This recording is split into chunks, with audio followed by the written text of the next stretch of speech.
AM 1450, wgnssports.com, Big GTV streaming video, and always at the game. This is Primetime Sports, WGNS, Murfreesboro, Smyrna, 1019, 100.5, AM 1450, wgnssports.com, Big GTV streaming video, and always at the game. It's where you've had breakfast with the coaches for decades. It's the Prentice Alsop Heating and Air Coaches Corner, fueled by Donut Country and McDonald's. We'll sit down with the coaches to talk about their most recent games and the matchups ahead. Now from WGNS and Big GTV, it's the Prentice Alsop Heating and Air Coaches Corner. Well, good morning, everybody, and welcome into this Saturday, August 23rd. Coach's Show about to get underway here this morning, and it's under cloudy skies and 75 degrees. A great night of high school football in the Week 1 opening last night. Weather-wise, it was a little toasty. Well, it was more humid than anything. A few cramp ups, but honestly, we have had much worse. We've had, heat advisories and all that kind of thing. So, great crowd at Oakland last night where we were as the Oakland Patriots took on the CPA Lions. And Oakland, for the second time and as many times as they've played CPA, have snapped win streaks of 20-plus games for CPA. It was a 28-14 final last night. Shutdown second half for the Oakland defense. John had them on our broadcast in single digits in total offensive yards in the second half. So it was a interesting performance, to say the least, from the Oakland defense. They really bowed up last night. So fun night there. And around Rutherford County in the debut of Chris Johnson era at Laverne, dropping a 20-0 decision. That was the halftime score, so those guys were hanging tough trying to claw back into that one. It was Knoxville Catholic defeating Riverdale 20-6. We had reports during our Oakland CPA broadcast last night during that one. A back-and-forth game tied at 23, I believe it was, Independence and Rockvale, and Independence comes out victorious in the James Counts era debut last night for the Rockets. And how about this? Stewart's Creek 39, Centennial 36, a field goal as, 10 seconds remaining, I think it was, in the ball game last night. And huge victory. Landon Ward with a field goal. Danny Brewer here on the Cougar Corner. Go to Cookeville, and this was a tight game throughout the night, and the Stars pull out the 15-12 victory with a touchdown in the last seconds. Blackman last night defending the home turf with a 24-6 victory over Clarksville. It was Providence Christian 28, Eagleville 21, a game back and forth, tight all night. And speaking of one of those back and forth all night, Smyrna last night at Brentwood had the 13-7 lead, and Brentwood on the last drive drives down and scores what would be a game-winning touchdown in the last seconds. Had a lot of very close games last night. Middle Tennessee Christian School pulled away late with three touchdowns. Yes, 3 touchdowns in the fourth quarter to defeat Ezel Harding by a final score of 37-20. So that is a look at the scoreboard. This morning, we're going to talk with our coaches. Riverdale at 9, Smyrna 9:15, Blackman 9:30, Laverne 9:45, Oakland 10 o'clock, Stewart's Creek 10:15, Rockvale 10:30. Then we will have Siegel at 10:45, Eagleville at 11, and MTCS Cougar Corner at 11:15. I'm going to join you for the Siegel, Eagleville, and MTCS interviews. John's going to have your middle leg this morning with Laverne, Oakland, Stewart's Creek, and Rockvale. And Danny's going to kick us off here in just a couple of moments with Riverdale, Smyrna, and Blackman here on the Coach's Show. And just a reminder, we always kind of look ahead a little bit to the very next week, and that very next week will be a 2-game week for us here on WGNS and Big GTV. It will will include on Thursday night Blackman versus Cane Ridge. That'll be a Thursday night broadcast. Will go on right after a shortened edition of Primetime Sports presented by Ideas Tees. Then on Friday night, we'll be in Lebanon as we go on the road with the Siegel Stars. So that will be our broadcast schedule for next week. I will also mention to you that MTSU sports start next week. Derek Mason show on Monday night. Next Saturday, 4:30 in the afternoon. It's a huge day next week. We're going to spend some time talking about it. The Wednesday Roundtable may be on location, but I know we're going to be talking about MTSU football season start here on WGNS and Big G TV. So be sure to tune in all week. Fan Day next Saturday, and I think the weather's looking pretty good. If we can keep any rain out of here for sure. Well, it's time to kick it off here this morning. Coach's Conversation straight ahead on WGNS and Big G TV.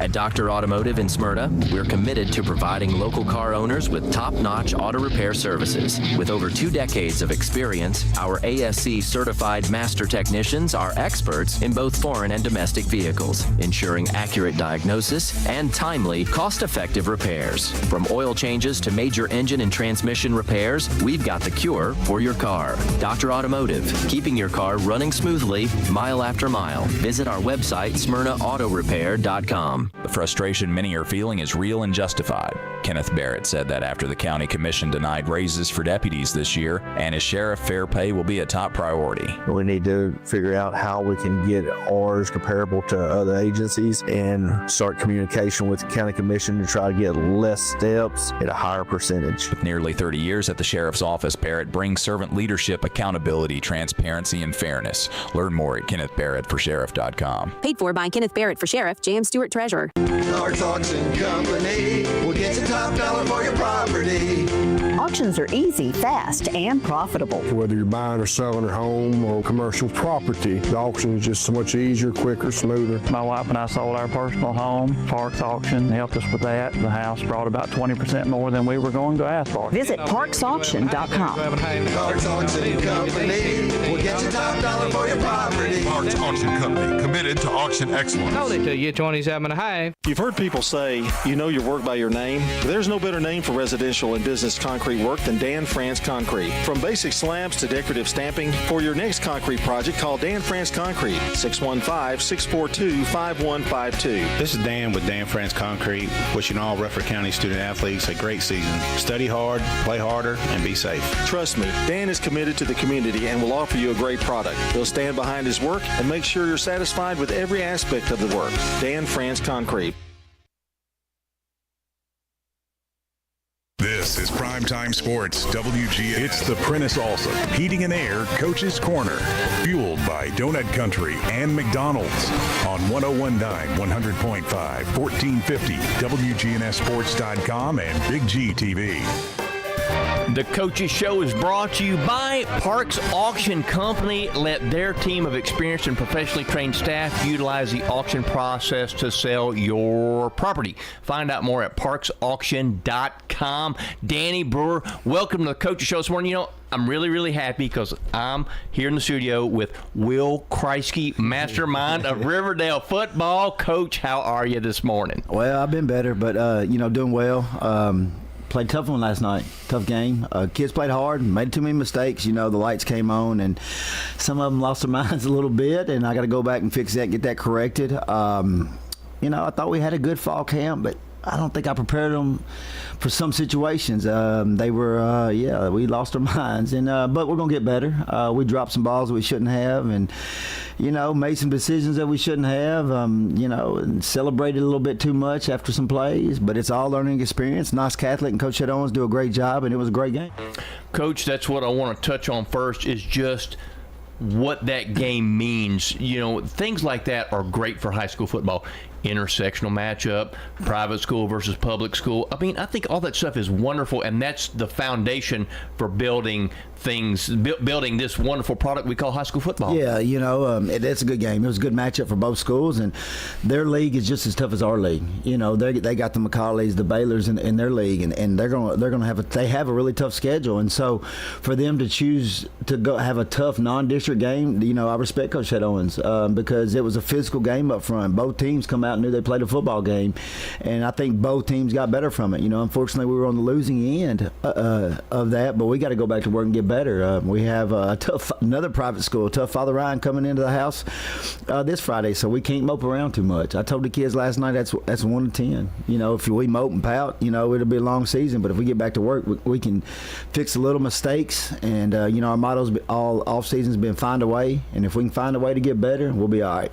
Coach, I think you will be all right because you've definitely got pieces to the puzzle. Let's talk a little bit about the third quarter. You're down 13-0 at half. Didn't play well in the first half at all. Made mistakes and basically gave them their 2 scores. Mm-hmm. But when you think about the third quarter, you dominated the third quarter. You won that 6-0. But still, I think they ran 5 offensive plays. Your defense really stepped up, creating turnovers. And that shows a lot of fight because you're 13-0 at the halftime. You could have turned your tails, but you didn't. You came out fighting. No, the kids kept fighting. And again, we moved the ball all night. We just couldn't get it in the end zone. And that's the frustrating part. We get it down to the 30 or the 20. And, we kicked 2 field goals, and we just couldn't get it in the end zone. And we have all new receivers, new quarterback. It's all going to take time. We've been harping on them, about working together and staying and doing the little things and doing extras. And now they're understanding why we preach those things and what we do. And the little mistakes got us, and that is the frustrating part. Some discipline issues, and we'll get that situated and fixed, and they'll spend some extra time with Coach Haley at practice. But it's all learning experience. Nobody's hurt. It's a non-district game, and we gotta buckle our chin straps and get back at it. So I think number 8. Did he have 2 picks last night? Was the same kid had both picks in the third quarter there? 8 and Evans. Yes, he had 2 picks. Yes. Yeah, and both those were great plays where it's tight coverage. One of the plays he jumped the route and got it. So got to be proud of that kid. I mean, like I said, a lot of fight on defense, especially. No, Aiden's our leader on defense. He's been a 2-year starter on linebacker and doing a great job. And again, he's one I talked about last week that I was really hard on in this offseason because I knew we needed his leadership, and he stepped up and done a great job with the leadership. And I'm proud of him. And like you said, when plays need to be made, he made plays. Because they are no joke. You're absolutely right. Knoxville Catholic is a very talented school. They've got lots of pieces of the puzzle too.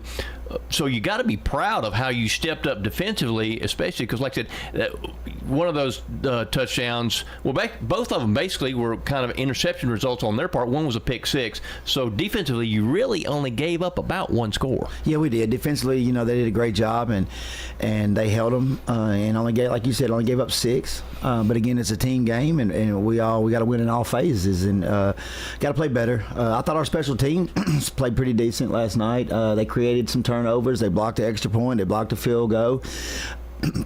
So that's where we told our kids where we had to get them is in the special teams game, and I'm proud of the kids for stepping up and really going all out in the special teams. And unfortunately we couldn't capitalize on their mistakes, and that again, that's the frustrating part. Like we created a fumble on kickoff, and then we had somebody shove somebody at the end of the play, and we got a 15. So then we moved the ball back. 15. We got that's not who we are, and that's not what we're about, and that's very uncharacteristic. And again, we'll fix that. And the emotions when the lights came on, I keep saying it, we lost our minds a little bit, and that's on me, and I'll get it fixed, and I'll get them better.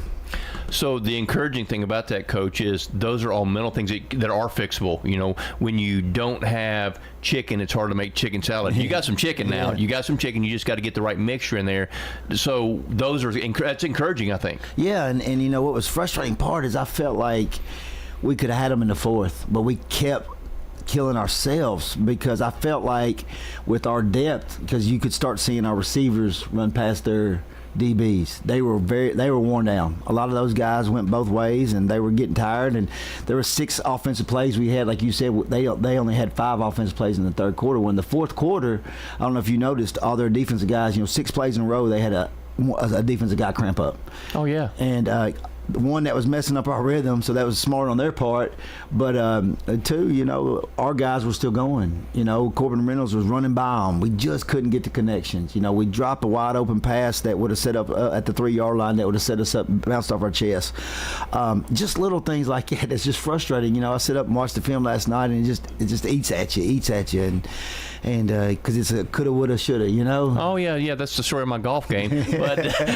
But because the tying touchdown got called back because of a penalty. Yeah, and then we had that. We had the tying touchdown call back too.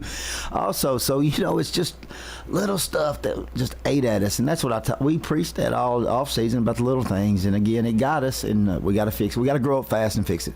Well, I think that everybody, from what I saw last night, you've got a good pass game. You didn't execute necessarily well, but the running game, I was impressed with your running game last night, Coach. Yeah, we did a good job there. Coach Barnes and Coach Pelchet and them guys did a great job. They rotated in Jacob Vaughn. Jacob Vaughn's a sophomore, and he got some wheels on him, and he's going to get better with every game. And then Chris did a good job. CP is a senior, and he bounced around from receivers to corner to running back, and he just wants to play, and he's just a kid that smiles. He come in my office after the game and just gave me a hug, said he's sorry, but he's going to keep working, and that's just the type of seniors we have. And then Hudson Fuqua, who starts on our defense, also runs the ball some and did a really good job. And Gavin's helmet popped off, and he immediately just sprints in and ran a play at quarterback. But that's Hudson. He's so smart. He can play almost any position on our offense or defense. Right, and you had the spirit last night was really good. Maybe sometimes they need to kind of dial it back a little bit, but you got to be pleased with the spirit of your team last night. I do, and sometimes that's they take their attitude to their head coach, and sometimes it's my fault because I get all going and gassed up, and I need to do a better job of staying calm and not getting so fired up, because they play with a lot of emotions, and that's just because their head coach is emotional, and that's how they are, and so a lot of that is on me, and I have to fix that. I'm not putting any blame on a 16, 17-year-old kid, man, and I got to do a better job as a head coach, and again, we'll get it fixed. Well, Coach, I think that the passion is one of the things that makes Riverdale football, and you've got that, and you embody that, and I think that oftentimes you're right. The team is an image of the coach, but that's a good thing. In your case, that's a good thing. Well, I appreciate it, and again, like I said, we're going to get it right. Defensively, Caleb Woods, I thought he played up front. I thought he played really well and did a good job. I thought Anthony Gunn, Jaron Hollins, I thought all those guys defensively up front played good. Czar Morris. The front seven played exceptionally well. And so, I can't sit up here and be just doom and gloom, No, absolutely not. And then offensively, we had some pieces and had some things, and we just got to get it fixed. Well, I think you will, Coach, because like I said, it's very encouraging. The defense gave up one big play, an 81-yard touchdown. That's how they scored. Mm-hmm. The other two weren't the defense's fault. So I think that there's a lot of encouraging things to be thinking about when you're talking about Riverdale football. Father Ryan coming up, you said you don't have time to pout because you don't. So tell me a little bit about what you want to see this week. We got to get back to work. And we got receivers and quarterbacks got to get on the same page, and they got to get on the same page with Coach Barnes and just figure the little things out. Coach Barnes does a great job. His offense is very complex, and so they just got to learn and got to understand what they need to be doing and their responsibilities. And so, but we'll get it fixed. Gavin Hampton, he's a junior, and that was his first high school start. First high school start, and that's a lot of pressure on a 16-year-old kid, and I think he'll get better each week. You'll see him get better every week this year, and so we'll keep getting better and keep practicing. He's probably already talking to Coach Barnes today, trying to figure some things out, and that kid, he's our leader. He's fun to be around. Kids, and it's not that there's no dissension or anything going on. We just got to get better. Every skilled person on the offensive side is brand new, so it's going to take us a little time. Absolutely a game that will make you better. I feel confident about that. Yes, sir. Yeah. What they had up front, defensively, and then their skill kids were top notch. Tyreek, man, he's going to UT. We had him viced up for a 3-yard loss, and he broke. He broke a tackle and got 5 yards. And my defense coordinator just looked at me and said, "Yeah, he's good, coach." He is. He's a good football player. So, but again, seeing that talent is going to make us better. No doubt about it, Coach. So I think that there was something that you wanted to send a little message about, something about Riverdale High School. Yeah, the Riverdale community, has had a tough week. Gary Smith passed away last Saturday morning, and it's been hard. The teachers, he was in the special ed department for the last 20 plus years, and he just loved Riverdale football. Every week he would stop me in the hallway and just talk Riverdale ball. His son, when I started in 2009, his son was a basketball player at Riverdale, and he knows my brother-in-law, and me and Gary just always talk. We ran them out online at autorepairsmyrna.com.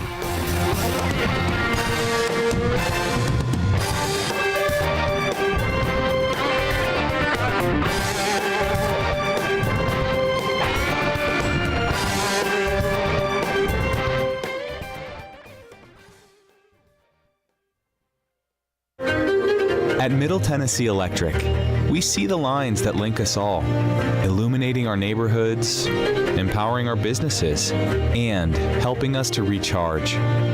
Because we believe in the power of good energy. Whether it comes from our grids, the sun, or a kind heart. And as your family and our region continue to grow, you can trust that we'll always be there for you.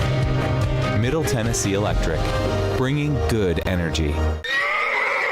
Game day is coming, and are you ready to represent the Blue Raiders? At Raider Tees, we've got the largest selection of officially licensed Middle Tennessee gear in town.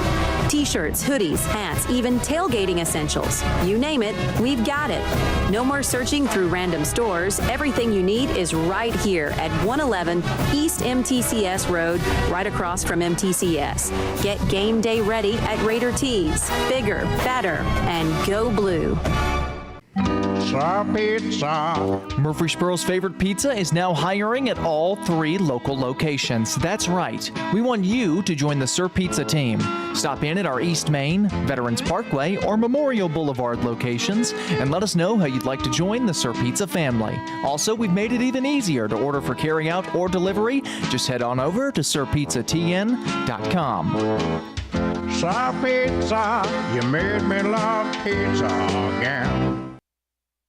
It's the Prentice Allsup Heating and Air Coach's Corner, fueled by Donut Country and McDonald's on 101.9, 100.5, 1450, wgnssports.com and Big G TV.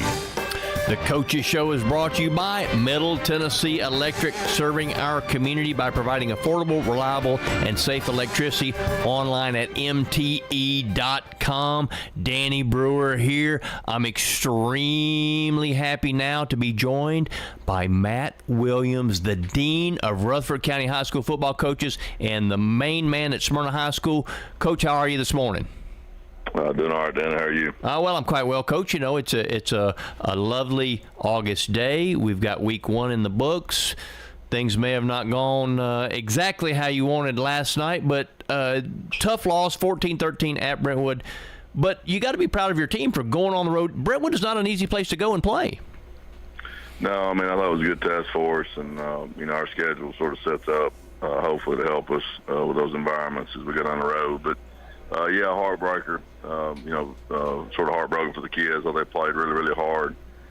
We just talked about going into the game that we couldn't make mistakes to hurt ourselves, and just had a lot of miscues. I think both teams did. Obviously, I think Brentwood had a lot of penalty yards, like more than we did, and, which was a little bit surprising. But I thought our kids played really hard. We just got to execute better in key situations, and those are things we can clean up and fix. And I had a lot of new faces last night playing for the first time on the Friday Night Lights, and so I think their growth from week 1 to week 2 will be substantial.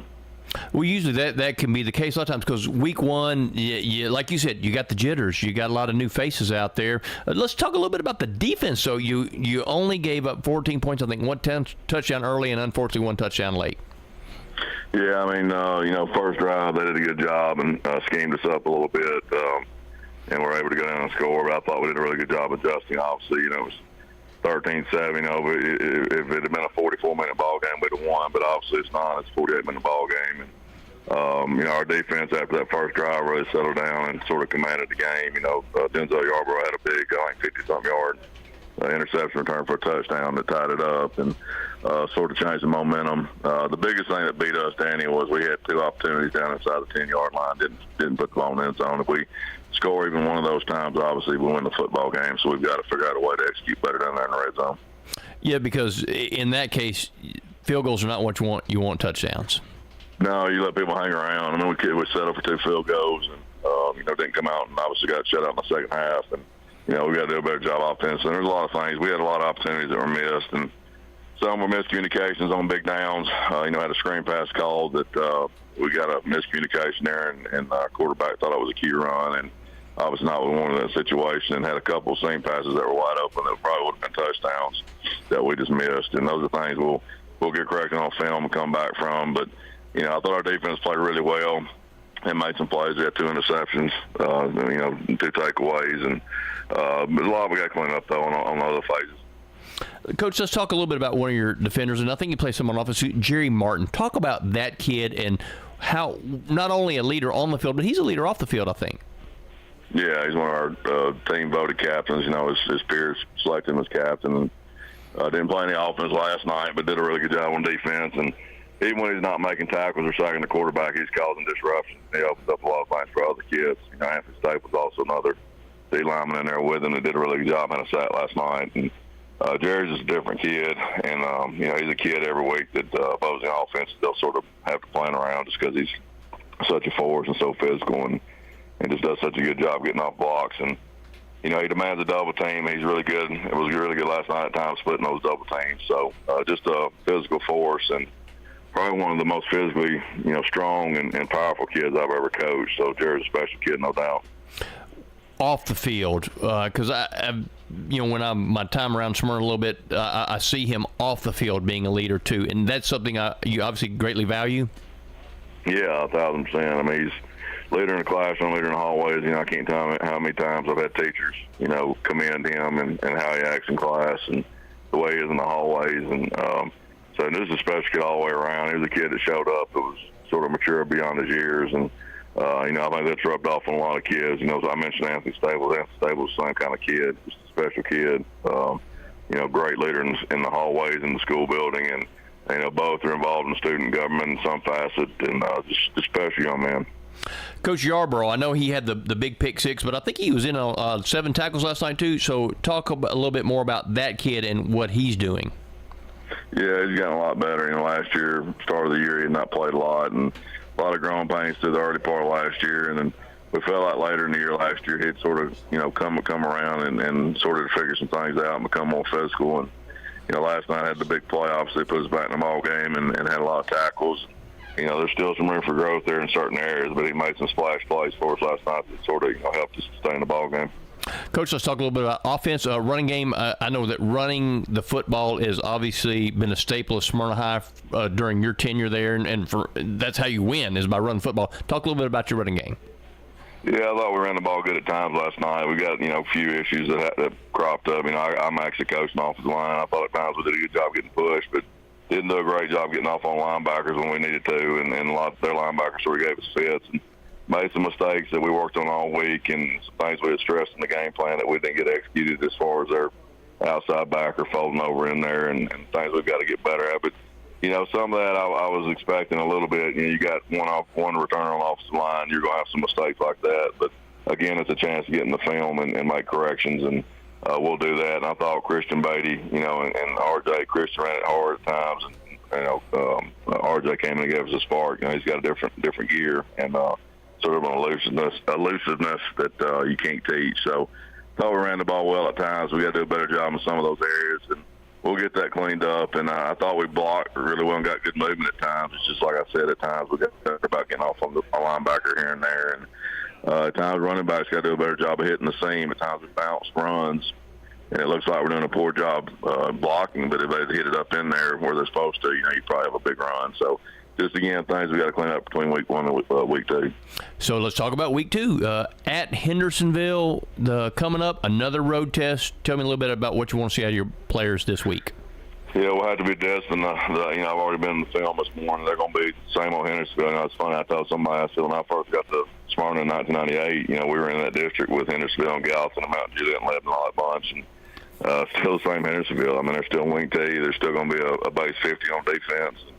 They're going to be big up front on defense. They got a big kid, number 79, so a big old defensive tackle, and I think he's their left tackle on offense. And they got an athlete, number 13. It's a wing-back form and play some safety for him. It's a really gifted athlete. I think he had a kickoff return for a touchdown against Gallatin last night. And so we're going to have to be prepared for that. And, I tell our team all the time, the wing T offense is an offense designed to take advantage of undisciplined defenses. So we've got to be really disciplined, and we're going to have to play the games first with our eyes and reading our keys and trusting our eyes and our reads and not looking for the football. So it's going to be key that we do that on defense. Offense, we got to find a way to run the football. They got some big kids up front, and I think there's some things we can do in the throw game. We've got to execute that. And the biggest thing I'm going to want to see, and especially things, we got to do a lot better in kickoff coverage. Last night, kickoff coverage, we weren't very good, and we got to do a better job there. And I also had a key. I thought we did a pretty good job in the punt game. They were late when we needed the punt. We shanked it and gave them good field position there on our last drive. So some things to clean up there, but we're just going to be disciplined. Hendersonville's going to be another tough atmosphere in Sumner County. They're obviously a historic program over there, and just going to have a really good week of preparation. I tell the kids all the time, you're going to beat them Monday through Thursday, so got to prepare. Amen on that, Coach. Wing T, that used to be very common, but not so common in this day and age of football, but still a very tough offense to prepare for. Yeah, I mean, it's just, it's one of those deals. It's sort of like, it used to be the norm, obviously, and that we ran it when I was in high school, and then obviously when I started coaching, there were still all the Wing T teams, but it's sort of like in college football, these teams that struggle against Army and Navy, and there's a reason because they don't see it very often. So we've got to be able to prepare for it. And a big part of that is going to be our scout look. That's the thing people don't think about. It's hard to replicate in the practice. So we're going to have to do a good job with our scout offense and make sure we give our defense a good look. Coach, we appreciate your time. We wish you the best of luck in the coming weeks, and congratulations on a big effort last night at Brentwood. All right, thanks, Danny. The Coaches Show is brought to you by the law offices of John Day. They've helped thousands of people get the legal help they need when they've needed it the most. If you've been injured, call the law offices of John Day.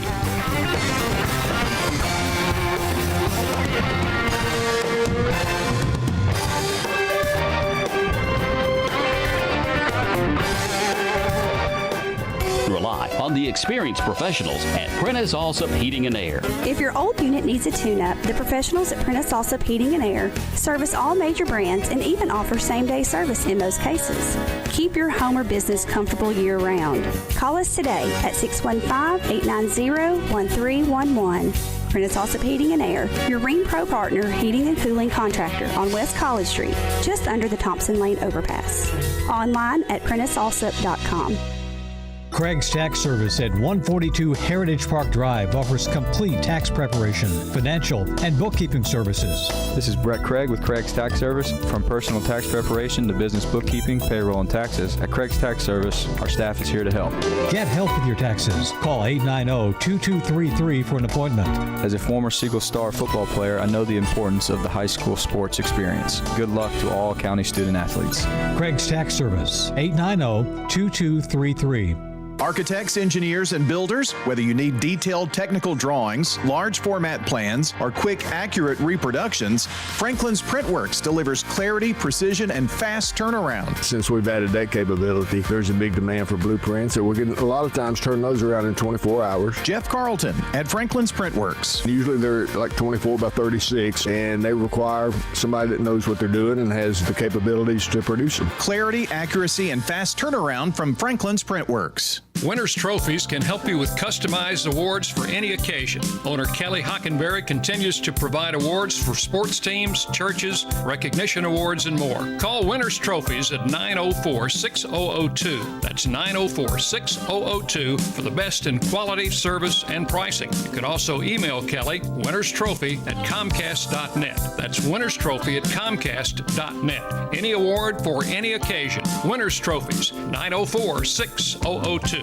We're at Rick's Barbecue on Warrior Drive, where, of course, they've got barbecue and smoked chicken, ribs, but they have other favorites. Our chicken tenders are delicious. We bread them here ourselves. We have so many different kinds of sides, and our nachos are really good and popular. I love the menu. I could literally eat here every day. Anne Marie Brent's at Rick's Barbecue. We're thankful for the customers. We have a lot of regulars, loyal customers that come in, and when they come in, I already know their order. Bet you're hungry now. We'll see you at Rick's Barbecue, 212 Warrior Drive. Your ride to help life go right. Give me a call at 615-873-1700 and let me help you save by combining auto and renters. Local business owners, you know. It's also Heating and Air Coach's Corner, fueled by Donut Country and McDonald's on 101.9, 100.5, 1450, WGNSsports.com, and Big G TV. The Coaches Show is brought to you by JHA Company, Josh Houston and Associates, jewelry, letter jackets, yearbooks, graduation products, and more online at jhacompany.com. Danny Brewer back on the Coach's Corner. Hey, you know, I'm doggone finer than a frog here right now because I got Matt Kreisky here with me, victorious coach of the Blackman Blaze. Coach, how are you this morning? Doing good this morning. Appreciate y'all having me on. Good game last night. You know, always getting that first win, first game of the year is huge, especially momentum going into the season. I thought the kids played well. We did not start out well. Second play of the game, I think it was a 77-yard touchdown run. Then we get the ball. I think it was 2 bad snaps. I think it was 4th and 15, so we punted back to them. So we did not start out well. But I mean, what was funny about that, my pregame speech was about being resilient. You know, overcoming adversity, how you going to handle things when things go bad. I said in a 4-quarter high school football game that you're not going to have 100-plus plays that are going to be perfect. So when things go bad, how are we going to handle it? We did not handle it well the previous week with our scrimmage against Brentwood. So that was one thing that we focused on this week in practice and challenged the kids. We had 2 unsportsmanlike penalties against Brentwood. We did not have any last night. So, you know, to the first game, I thought we played well. At the very end, whenever we were just trying to run the clock out, we did get quite a few holding penalties. But you know, that's it, is what it is. But overall, really impressed with the guys, how once we settled in and calmed down and played, we did well. But Clark's was a really good football team. I was really impressed with them, their physicality, how they, you know, they ran the ball well. Defensively, they flew to the football. So it was a real challenge for us, and I was good to see us to really pull away in the second half. Week 1, when the lights come on, you're kind of, even though you scrimmage, even though you work the summer, you still don't know what's going to happen when the lights come on for week 1. Yeah, because, you know, in your scrimmages, it's really, the pressure's really not there. You know, it's not the game atmosphere. It's not, you try to simulate it as best as possible, but it's not. And so, you know, when they're going through all the pregame, everything, getting on a bus, 2-hour bus ride to Clarksville, I was really worried about that. We haven't done that since I've been here at Blackman. So I was really concerned about that because kids are not used to that. You know, usually we're traveling 10 or 15 minutes down the road, if that. So throw in all those factors, first game, you know, I thought we did well. We got a good group of kids, both sides of the ball, even special teams. You know, Javion did a really good job calming down the offense. Got to give a shout out to Kennedy Jackson, our center. Did not start off well, but he overcome some of his mistakes and really kept it together and was able to keep the offensive line together and get the job done. So I was impressed with him. Defensively, senior linebacker Jarrison Daniel, man, caused a huge fumble. That young man has been one of our program guys, have done everything we've ever asked him to do. He's done it. He's been right there. He's a heck of a high school football player, and see him make a huge play last night was really exciting. We're really proud of him and things he's done. Trey Thornton had a huge pick also. That stood out. You know, seeing the guys defensively, guys were just flying around. I mean, when they run the ball, you're seeing 11 guys running to the football. Really exciting. But one thing I told about them, man, we can't get too high about this win. Enjoy it. We got to get ready back to work. As you know, this league is tough, so we got to get ready. And we got a tough game next week, and then we got to get ready for league play. So let's talk a little bit about the defense, because you gave up the score early and then shut him out the rest of the game. Yeah, it was one little mistake one of our linebackers made. His first start or first year playing he's a junior, but the young man really corrected the mistake moving forward. After that one play, that 77-yard touchdown, they didn't get much for the rest of the game. Defensively really shut them down. Our defense staff does a great job preparing our kids and getting them ready week in and week out. Coach Crosby and Coach Holman have been with me from our days at Centennial. Daniel to over here now, and they do an outstanding job. And then also got Coach J.K. Wyatt and Coach Gregory also working with the defensive line. Man, those guys do an outstanding job. Got another young man, Caleb Oliver, has come in this year and helped us with our secondary. So those guys get them prepared week in and week out. Man, can't say enough about our defense staff and our guys on that side of the ball. You said a word earlier, Coach. I want to talk about program. You mentioned program. Program means that you're beginning from the young kids through the middle school up into your lap, which is high school. Talk a little bit about the youth program at Blackman, because I know that's been growing a lot, and how that helps you. Oh, it does a great job. Nate does an outstanding job organizing and getting our youth league going. And so, man, those kids, I'm fixing to head that way here shortly and watch my son and play, my daughter cheer, but being around those guys and seeing that now is year 3. I've seen some guys that when I first got here were playing the youth league that first year, and now going through the middle school, and got a couple of this year's freshmen that I know grew up in there. So that's really neat. So they play through the youth league, then they get to go to Coach Hillis at the middle school. Him and his staff do a great job, and then they come over to us, and then just being in all 3 of those group being, it's just like we mentioned before on years past, it's like being in a small community, but in a big city. We're all right there together. Youth league practice on our field, they scrimmage on our field, they're playing on our field today. So those guys and those kids grow up in our community playing on our field. Hopefully next week on Thursday night we'll get our brand new scoreboard going. Got us a jumbotron too, and so that's really exciting. Always trying to make upgrades to the facility, and so that'll be ready next Thursday, and then those kids are going to be able to use it on Saturdays in their youth games and middle school games also. I think they call that Blackman Pride, don't they, Coach? Oh, yes, sir. There's Blackman Pride all over that side of town on Blaze Drive and all over the county. I mean, it's exciting. So talk about who you got coming up this week. We got Cane Ridge. Cane Ridge played Wilson Central last night. Tough loss for them. You see Cane Ridge has gotten better through the scrimmages we watched and last night. So we got to have it's a short week. We play on Thursday night, so it's a short turnaround for us. So we've got 3 practices to really get ready for Thursday night. I tell the kids, enjoy it tonight. We'll start sending out stuff tomorrow for you to prepare for. Then Monday's got to be a Tuesday practice for us. Tuesday's got to be a Wednesday. Wednesday's got to be a Thursday. So everything's pushed up a day. And so these kids got to be ready. We can't have any excuses. We've got to build off what we did last week and not have any. We got to keep moving forward, not taking steps backwards. Cane Ridge, a traditionally proud program. Usually they've got speed and they've got weapons usually, so they can be very dangerous. Yes. They returned the kickoff, opening kickoff against Wilson Central, so that's something we got to be prepared for. Like you said, they've got speed. They got speed all over the field, so we've got to be ready for that. So, Coach, let's talk a little bit about horse racing, because I would be remiss if I didn't. Okay, so today's Travers Day. Sovereignty, Kentucky Derby winner, Belmont Stakes winner. He's running in the Travers Stakes, which is the oldest stakes race for 3-year-olds in the country.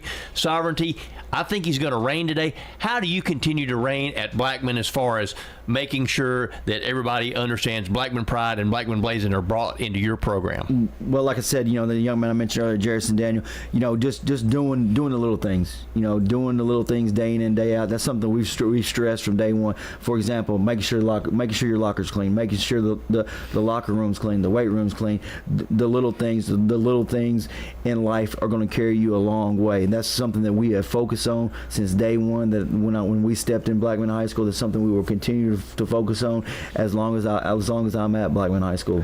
And that is exactly why, with Matt Kreisky in charge, it's about you back a horse and get paid, right, Coach? Yes, sir. Back a horse and get paid. My man, if you want to see a good game, get over Thursday night, Cane Ridge at Blackman. It's going to be exciting. Coach, appreciate your time. Wish you the best of luck. Yeah, thank you for having me on. J. Mullins Jewelry is who's sponsoring the Coach's Show, a family-owned and operated business treating clients like family since 1938. Jewelry design, repair, and a wide selection of great jewelry pieces online at mullinsjewelry.com.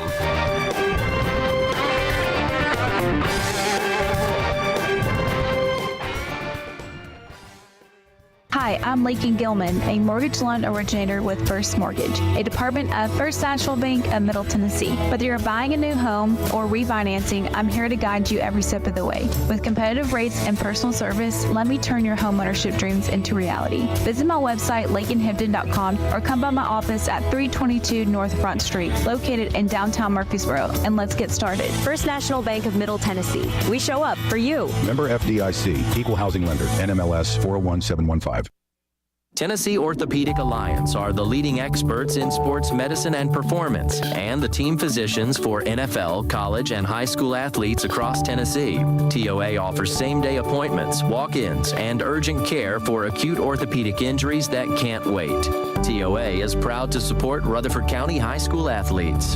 Having a specialized care team you trust can make all the difference in your athletic journey. To find a TOA location near you, visit TOA.com. How about a fix for your sweet tooth? Donut Country is open 24 hours a day to cure your cravings. They've been serving up the freshest donuts in Murfreesboro since 1978. There's just something different about donuts from Donut Country. Bo and Cindy Davis and their wonderful staff will greet you with a smile, and you'll see all donuts aren't created equal. Fresh donuts anytime you want them, 24/7 at Donut Country on Memorial down from Clark. And they're open each morning on Middle Tennessee Boulevard. Check out their Facebook page for specials and promotions. Nothing else compares to Donut Country. Open 24 hours. Quick, convenient, efficient. 3 words that we all hope to experience when we do business. Our goal at JHA Company is to bring just that to an industry that's traditionally dictated to the customer when it's time to do business. Whether you're purchasing class pictures in a yearbook, class jewelry, a letter jacket, school spirit wear, or senior graduation products, we strive to make the experience quick, convenient, and efficient.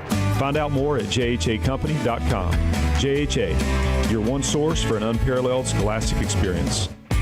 This is a paid legal ad. At the law offices of John Day, we take only real cases that make a real difference. The law offices of John Day took the burden really off of my shoulders. So if you think you're going to get rich quick with a frivolous case, I'm not the lawyer for you. I want you to know that I appreciate everything you have done so much. I know you went over and beyond. If we're not able to help or aren't the right lawyer for you, we'll do the best to point you in the right direction. If you've been injured, call the law offices of John Day for a free consultation. Hello, this is Coy Young at Las Casas Feed Supply. We'd like to welcome you to our door. I'm Ian Young. I'm at Las Casas Feed Supply. I'm selling beef and pork, 100% Angus, raised here in Las Casas. Come get you some. Everyone's favorite cuts available, even options to purchase a quarter of a steer. We got the beef. Hello, everybody. Las Casas Feed Supply. Family owned and operated, Las Casas Feed Supply on Barlow Lane, just off Highway 96 East. It's the Prentice Allsup Heating and Air Coach's Corner, fueled by Donut Country and McDonald's on 1019, 100.5, 1450, wgnssports.com and Big G TV. And this portion of the Coach's Show is brought to you by Rick Hall with Rayburn Insurance Agency in Smyrna. Give Rick a call for auto, home, business, and life insurance needs. You can find out more online at rayburn.net. John Dinkins back with you here, and we've got the middle portion of the program, and Chris Johnson, first-year head coach of the Laverne Wolverines, is with us. And, Coach, last week I know we were talking about getting things started and that kind of thing. Now you've had a game under your belt. I know you've had scrimmages and that kind of thing, but your thoughts after I know you lost to Franklin 20-0, but defensively, I think you're probably pretty happy with that score, but the offense maybe got some work to do. Yeah, we've got some work to do in some areas. And defensively, we've got some work to do there as well. But I was really, really proud of how the guys came back out and fought in the second half. Franklin scored all of their points in the first quarter. So for 3 quarters, I felt like our defense stood tall and really grew up in a lot of areas. I mean, we had 3 freshmen playing on defense, and they came in and done really well. You know, when you talk about freshmen and people go, well, they're freshmen, they're talented, I'm sure, but really there's a lot of difference between a freshman playing up against a junior or a senior in terms of physicality, maturity in some ways, but you can have all the talent in the world, but if the guy you're facing is 50 pounds bigger than you are, that can be a problem, I guess. 100%. You know, just the maturity as far as weight difference, but then also just for us, it's just mental mistakes. You know, not having a lot of snaps at the varsity level. You know, the game changes, the speed of the game changes, and now, you know, probably when you're in middle school, you can go out and be the best athlete, or you can kind of get away with it. But, you know, at that varsity level, it's a little bit more schematic, and people will capitalize on your mistakes. When the lights come on, it's a whole different ball game, and it's hard to replicate that in any kind of situation before that first game for a freshman. Yeah, it really is. And we've tried to do a good job of that with our scrimmages and picking the pace up at practice. But, you know, the reality is still, you know, game experience is the best experience. And I feel like some of our freshmen got that experience last night, both offensively and defensively. And we talk about our offense. We're still trying to search for what that identity is. I think we got a good idea last night of some things that could work for us and things that may not work for us, but we're going to figure it out. You know, it takes I know it takes a while to kind of get acclimated to the pace of the game. And you mentioned speed of the game. That to me is probably the biggest thing. It just speeds up so fast, and decision making and that kind of thing. Who to block? How are we doing this scheme? I mean, all that kind of plays in effect. And I think you could tell by the score. They get all their points in the first quarter, but then evidently you settle down a little bit. Some of them, it kind of slowed down for them after that. Well, you know, not only the speed of the game, but I think the reason why the speed of the game is very important is, you know, you kind of consider what we're doing here at Laverne. I officially took over in January. Some of my coaches didn't get here until the spring. Right. And so we've got a new offense, a new defense, and, you know, guys are still learning. We're still learning them, learning who we can put in different places. So I think that's what the speed of the game really how it impacts us is knowing what to do, knowing who can do it, and how often they can do it. So that was big. Our defense played 73 snaps last night.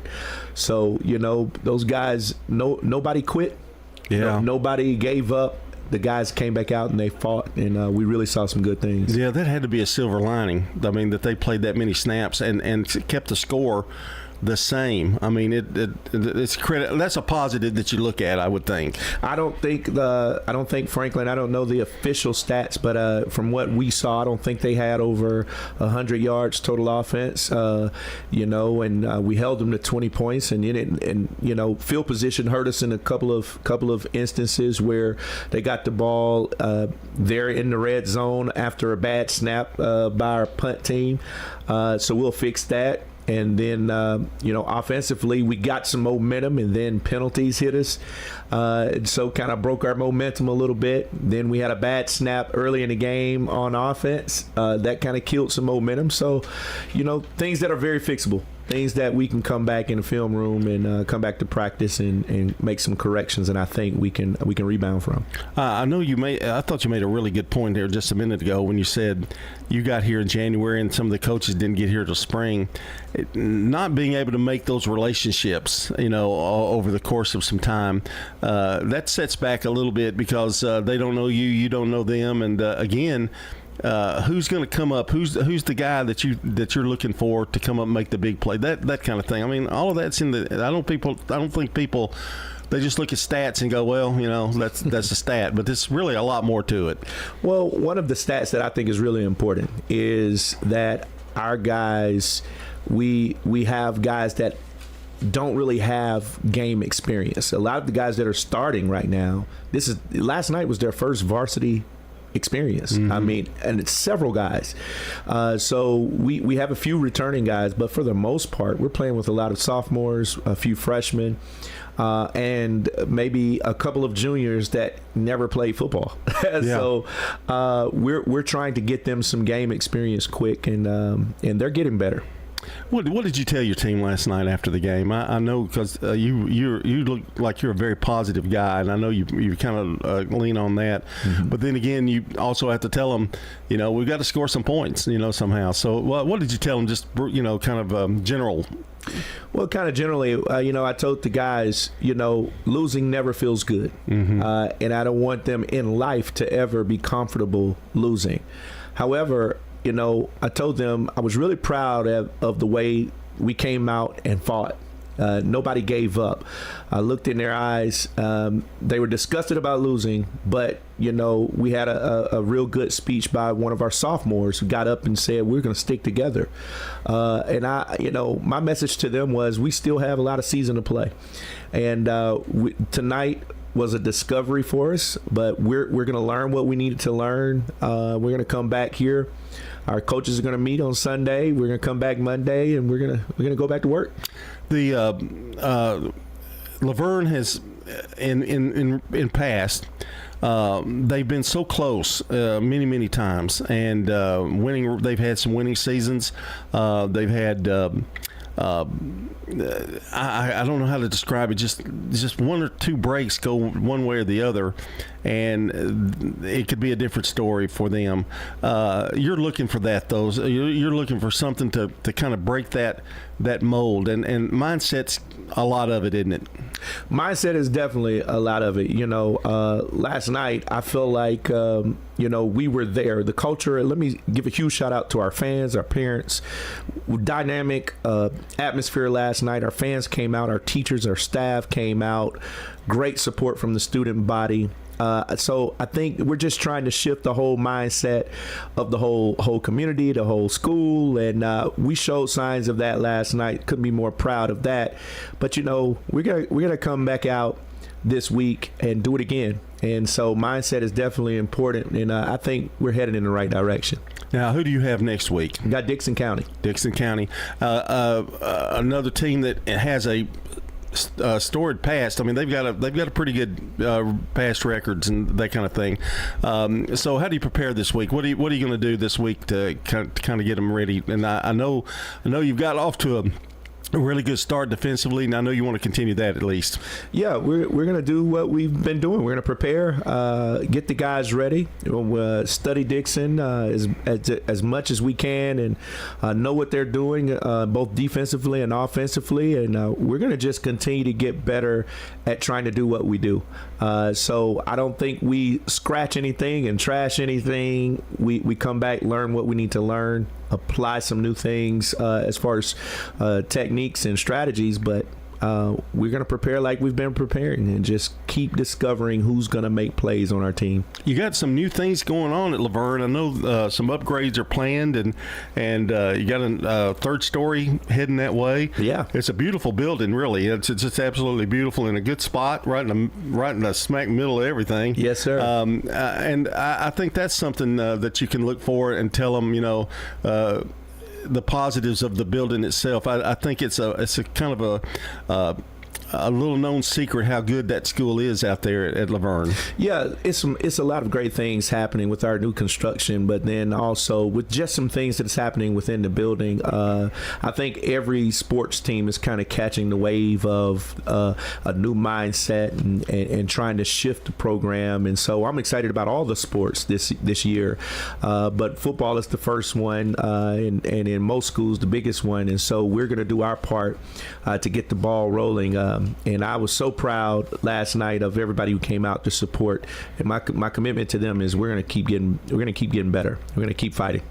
Yeah, the Dixon County is at home. That's another home game. Another home game. So that's kind of good. I guess haven't had to go on the road early anyway. But boy, the support has got to help. I know you got a great public address announcer. He's the best, and he really fires that atmosphere up too. I mean, we've been there a few times, and it's an exciting brand of football and fun to watch out there. It really is, and we're going to continue to try to grow on that. We got a lot of young guys, like I said, but we're going to continue to try to make Laverne a place, an event on Friday nights, and it starts with us preparing and being mentally prepared, and then going out and executing. Got to get those freshmen and sophomores in the weight room, right? Yes, Just sir. Keep them active in that, right? Most definitely. All right, Coach, appreciate you being by this morning, and good luck against Dixon County next week. Thank you so much. All right, that's Chris Johnson, the head coach of the Laverne Wolverines. Good things on the way out there at Laverne. And this portion of the show is brought to you by Las Casas Feed Supply, locally owned and operated by Coy and Jennifer Young, specializing in animal feeds, premium pet foods, farm supplies, and more. We'll be back with Oakland coach Kevin Creasy.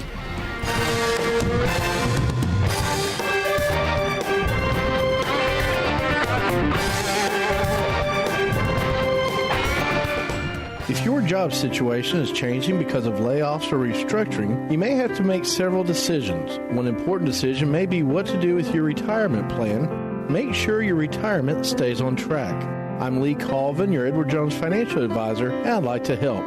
Stop by our office in the Public Shopping Center on South Rutherford Boulevard or give us a call at 615-907-7056 for a face-to-face appointment.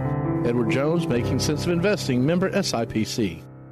Rely on the experienced professionals at Prentice Allsup Heating and Air. Whether it's the blazing heat of summer or the bitter cold of winter, let the Rheem Pro professionals at Prentice Allsup Heating and Air Conditioning on West College Street keep your home or business comfortable year-round. We service all major brands and in most cases offer same-day service. Call us today at 615-890-1311. Prentice Allsup Heating and Air, your Rheem Pro partner heating and cooling contractor on West College Street, just under the Thompson Lane overpass. Choosing the right insurance can be overwhelming. That's where Rick Hall at Rayburn Insurance comes in. At Rayburn, we're not just about policies, we're about people. Rick Hall will take the time to understand your needs and find the best coverage at the best price. We've been serving our community since 1973. So why not let Rick Hall take the stress out of insurance? Rick Hall at Rayburn Insurance Agency, where you're more than just a policy number. You're our neighbors. Head over to J. Mullins Jewelry to check out their selection of rings, watches, custom design jewelry, and much more.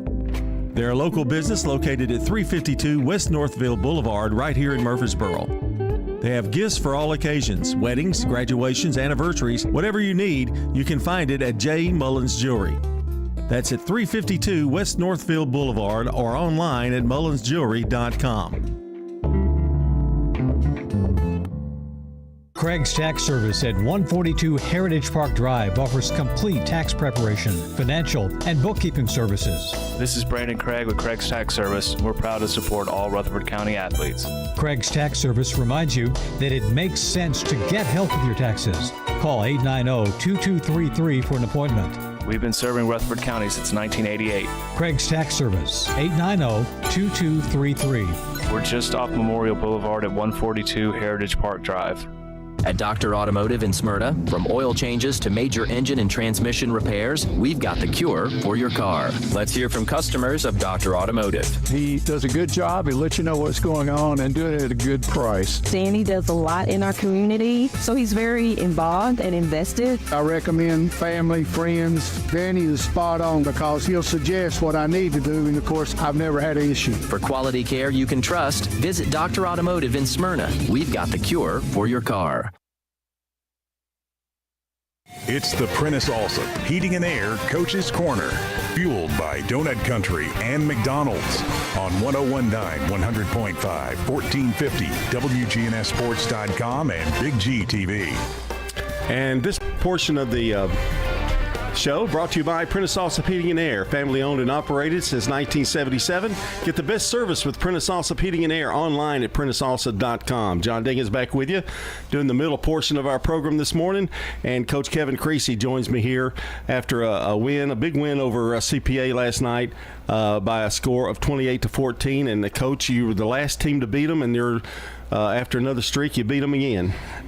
Yeah, it's making into a really good rivalry. Yes. You know, we have historically, I didn't know this, somebody pointed it out, we have the longest win streak in Middle Tennessee back in 2020, 21, 22.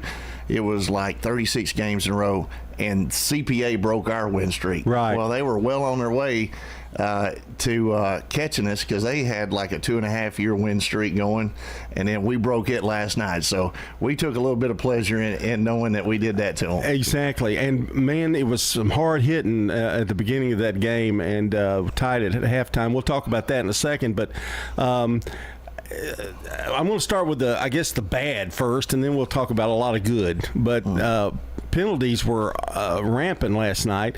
Now, I'm not one to be partial, but I guess I can, because it's not. They're not. But it was really one-sided a lot against you guys last night. I'll say this: I thought the officials did a good job, because we were guilty of holding, and we were guilty about 10 times in a row. We were holding, but it was frustrating to look up and see that we held 10 times in a row, and they didn't do anything wrong. Yeah. That's what we were saying. We're probably guilty, but they're not playing perfect over there now. So let's see what's going on, because at one point it was like 10 penalties to 0. Yeah. So that's that gets you scratching your head, because I'm not saying that we were completely innocent. I think there were some guys that maybe got outside the framework and held on some plays, but that's what you get week one. Week one, you get a lot of flags, and that's what we wanted in our scrimmages. We wanted a bunch of flags in our scrimmages so we could get it cleaned up, and to tell you the truth, we hardly had a flag thrown in our 3 scrimmages. So there was a lot thrown last night, and it was things that can be corrected. And I guess you learn through adversity, though, don't you? I mean, I'd rather have the adversity in a teaching time during a scrimmage, but it's hard to call plays when it's 2nd and 20, and when you just got a 10-yard gain. So I think those kind of games are what you schedule hard opponents for. I mean, if it's 1st and 10, and then all of a sudden you get a holding penalty, it's 1st and 20. Well, that's easy to overcome against a team that's not very good.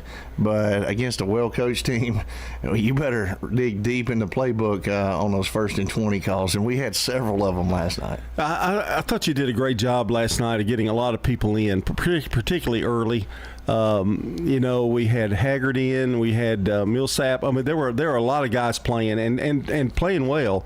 And I know it was mentioned somewhere, well, Tut's not playing a whole lot. I said, well, we have to realize that Tut is also playing defense, And I said, you gotta save a little energy for that. He can't do everything every time, but he had a great second half. But it was 14-14 and a great battle. And then all of a sudden, and I always say this about you, when they come out of halftime, I said I would love to be a fly on the wall in that locker room just one time to hear Coach Creasy, because the adjustments that are made, but that defense just got doggone stingy. I mean, and the secondary, there were times where you weren't rushing anybody, and the secondary was holding them. I mean, it was one of the best performances I've seen defensively in a half anyway, in the second half of that game. Well, you look at how easy they marched the ball down that first drive. I mean, it was just like a machine, like we seen on film last year. They just went right down the field on us, and to know that our adjustments at halftime were so crisp and relevant and productive. It's not one of those deals you walk in at halftime and you're just screaming and hollering and all that. Coach Watson's calm. He's on the board. He's drawn up a few tweaks, and after that, they didn't get a first down in the second half. Didn't get a first down. So that makes life a little bit easier on the offense whenever the defense is shutting them out and giving us good field position.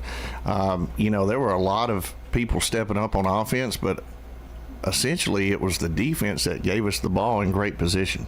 And looking at that, I think I'm not the greatest statistician in the world when I'm keeping stats at a game, but I think it was like 9 yards of offense for them in the second half. And I don't throw one out to David Watson. I mean, the years that he's been with you, and being able to keep your coaching staff together, that's a really important thing. I think a lot of people don't realize, but he's one of the best, really. Yeah, no doubt. One of the best best minds out there, offensively and defensively. He's just a football coach, and me and Coach Watson, we're buddies, and obviously he cares enough about me to stick around. Yeah. He could have taken a bunch of other jobs, but he loves Oakland most off, and then he loves being around our coaches, and we got a good staff, and like I said, we all get along with each other, but he's the head coach of the defense, and he's got things rolling, and he was a little disappointed, the way they started the game, and then we give up a cheap touchdown in the secondary. So there was a little bit of voices raised, I guess, with our secondary coach, because we have one of the best secondaries we've had since 2016, when Jacoby Stevens and Caleb Oliver and Wanye Moton were back there at safety. Now we've got Joel White, Haggard, and Craig Tutt, 3 Division I players back there now. So for us to give up a seam route for a touchdown is just uncharacteristic, and they deserve straightened out. But once they got things fixed in the secondary, and our D-line played great and freed up our linebackers, Trayvon Jackson and Cullen Williams were our leading tacklers. So that says a lot when your D-line's taking up gaps and leaving your linebackers to run free and make tackles. I thought it was huge, and give our D lineman credit. Our leader for our D line is a senior, Cam Sanders. He's the only senior we got that is playing D line. Had an injury earlier, and we were a little worried about who was going to step up, but Patterson came in, and Patterson's a well-known name in the Oakland walks, and so we were happy with the way he played, and it's just one of those deals where you got a quality opponent week 1. Well, we've had key injuries. Preston Rose started for us as a sophomore last year, one of the best offensive linemen in the region. Well, he got hurt, and so we had to start a freshman, and I think Coach Edie got our O-line ready. So when we look up and we got Trent Gibbs starting as a freshman and dominating, it's a big deal. We've got 2 sophomore offensive linemen that are dominating at the point of attack. Michael Akese and Marlon Mixon. That's who CPA's coaches came and talked to us about at the end of the game. It was how well Marlon was finishing blocks, and Okese was finishing blocks, and they were impressed with Will Millsap, a guy that's 5'8", 160 pounds, and just playing his guts out. Our kicker, all-region kicker, looking like he's going to have a great year. Jose Hernandez has been injured this week. So, I think we were a little worried, but we had a little sophomore that kicked off for the first time in a varsity game, and he was nervous as he could be. Landon Ross did a great job of kicking off. He sure did. I mean, a great job of just pinning those guys in. It's the first time he's ever played varsity football. Malachi Frierson, he went in and kicked our extra points, and I mean, he didn't miss one, did he? I don't know. No, he was perfect. 4 for 4, and was about to kick a field goal there at the end, but ultimately he started last year at Independence and got beat out, and instead of just crying about it and quitting and going and finding another sport, he stuck with us, and we've stuck with him. And so Jose goes out this week, and we got a guy that's ready to roll and step up, and I thought that happened time and time again last night. And there was a snap that was kind of off of the last extra point that he kicked. Yes, and we've got a sophomore snapper, but luckily we got a senior holder.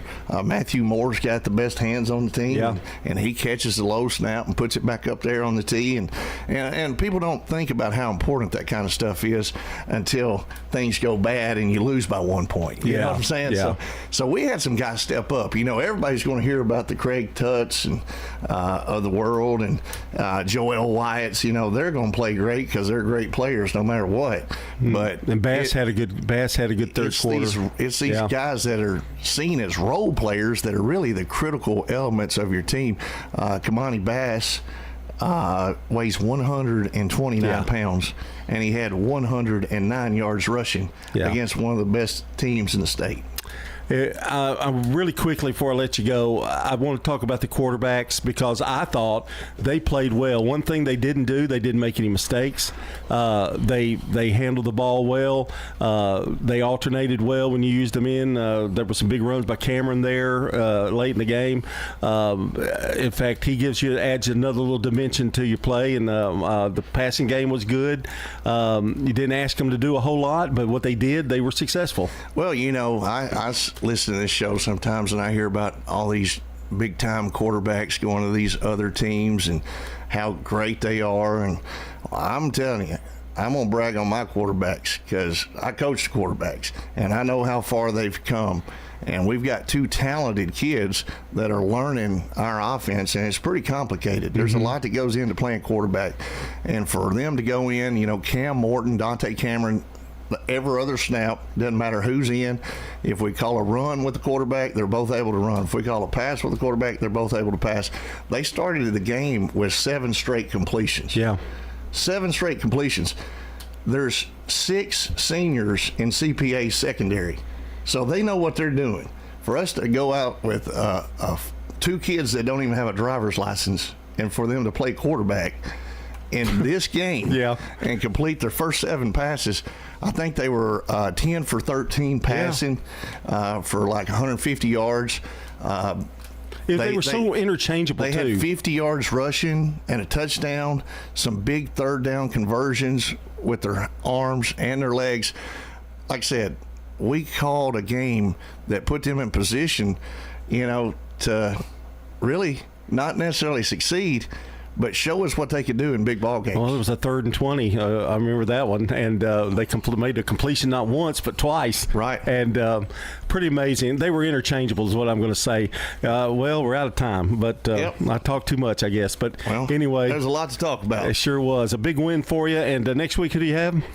We've got Huntington High School out of West Virginia, lost by 1 point to the state champs. So they're one of the top teams in West Virginia, and we're meeting them in Kentucky. It's going to be a kickoff classic and going to be a heck of a game. Coach, you don't lighten up on that schedule, do you? Man, these guys, like I said, I just watched them on film for the first time this morning, and they are incredible. Well, good luck next week, and appreciate the hospitality last night, too. The press box looks great, by the way. Absolutely. All right, that's Coach Kevin Creasy, the head coach of the Oakland Patriots, who had a big win over CPA last night. This portion of the show brought to you by Sir Pizza, whose 3 Murfreesboro locations offer a huge selection of mouth-watering pizzas, sandwiches, pastas, and wings. Order your favorite pizza online at sirpizzatn.com.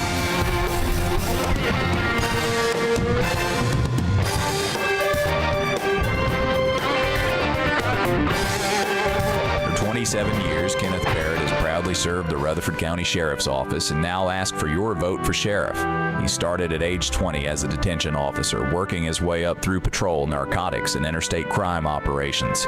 He's led specialized teams while keeping transparency and fairness at the forefront. Kenneth Barrett for sheriff means proven leadership you can trust to keep our community safe. I'm Kenneth Barrett, running for Rutherford County Sheriff, and I'd appreciate your vote. Paid for by Kenneth Barrett for sheriff, J.M. Stewart treasurer. Clark's Auction Company will get you top dollar for your property. Auctions are easy, fast, and profitable. You have a staff that comes to your home. They walk you through it. It's been my experience. What I thought I should get for my home, I got much more for it. Call Parks Auction and Realty or visit parksauction.com. Clark's Auction Company will get you top dollar for your property. Parks Auction Company, committed to auction excellence. Sold it to you, 27.5. If you need concrete work done, who would I call? Dan France Concrete. Here's why. He's local. He attended Walter Hill Elementary, Oakland, and MTSU. He served our community as a school resource officer for 9 years, and he's involved in the community. This is Dan with Dan France Concrete, wishing all Rutherford County student athletes a great season. Study hard, play harder, and be safe. Dan France Concrete is a licensed and insured residential and commercial concrete construction contractor serving Middle Tennessee. Check out danfranceconcrete.com online to see some of their work. At Middle Tennessee Electric, we see the lines that link us all, illuminating our neighborhoods, empowering our businesses, and helping us to recharge. Because we believe in the power of good energy. Whether it comes from our grids, the sun, or a kind heart. And as your family and our region continue to grow, you can trust that we'll always be there for you. Middle Tennessee Electric, bringing good energy. Raider Tees isn't just about t-shirts. We've got jackets, scarves, polos, hats, even jewelry and home decor. Everything to show off your Middle Tennessee Blue Raider pride. Whether you're headed to the game or just want to represent the Blue Raiders every day, we've got you covered. Literally. Come check out our exclusive designs and unbeatable selection at 111 East MTCS Road, right across from MTCS. Raider Tees, bigger, better, and go blue. You can now order Murfreesboro's favorite pizza online at sirpizzatn.com.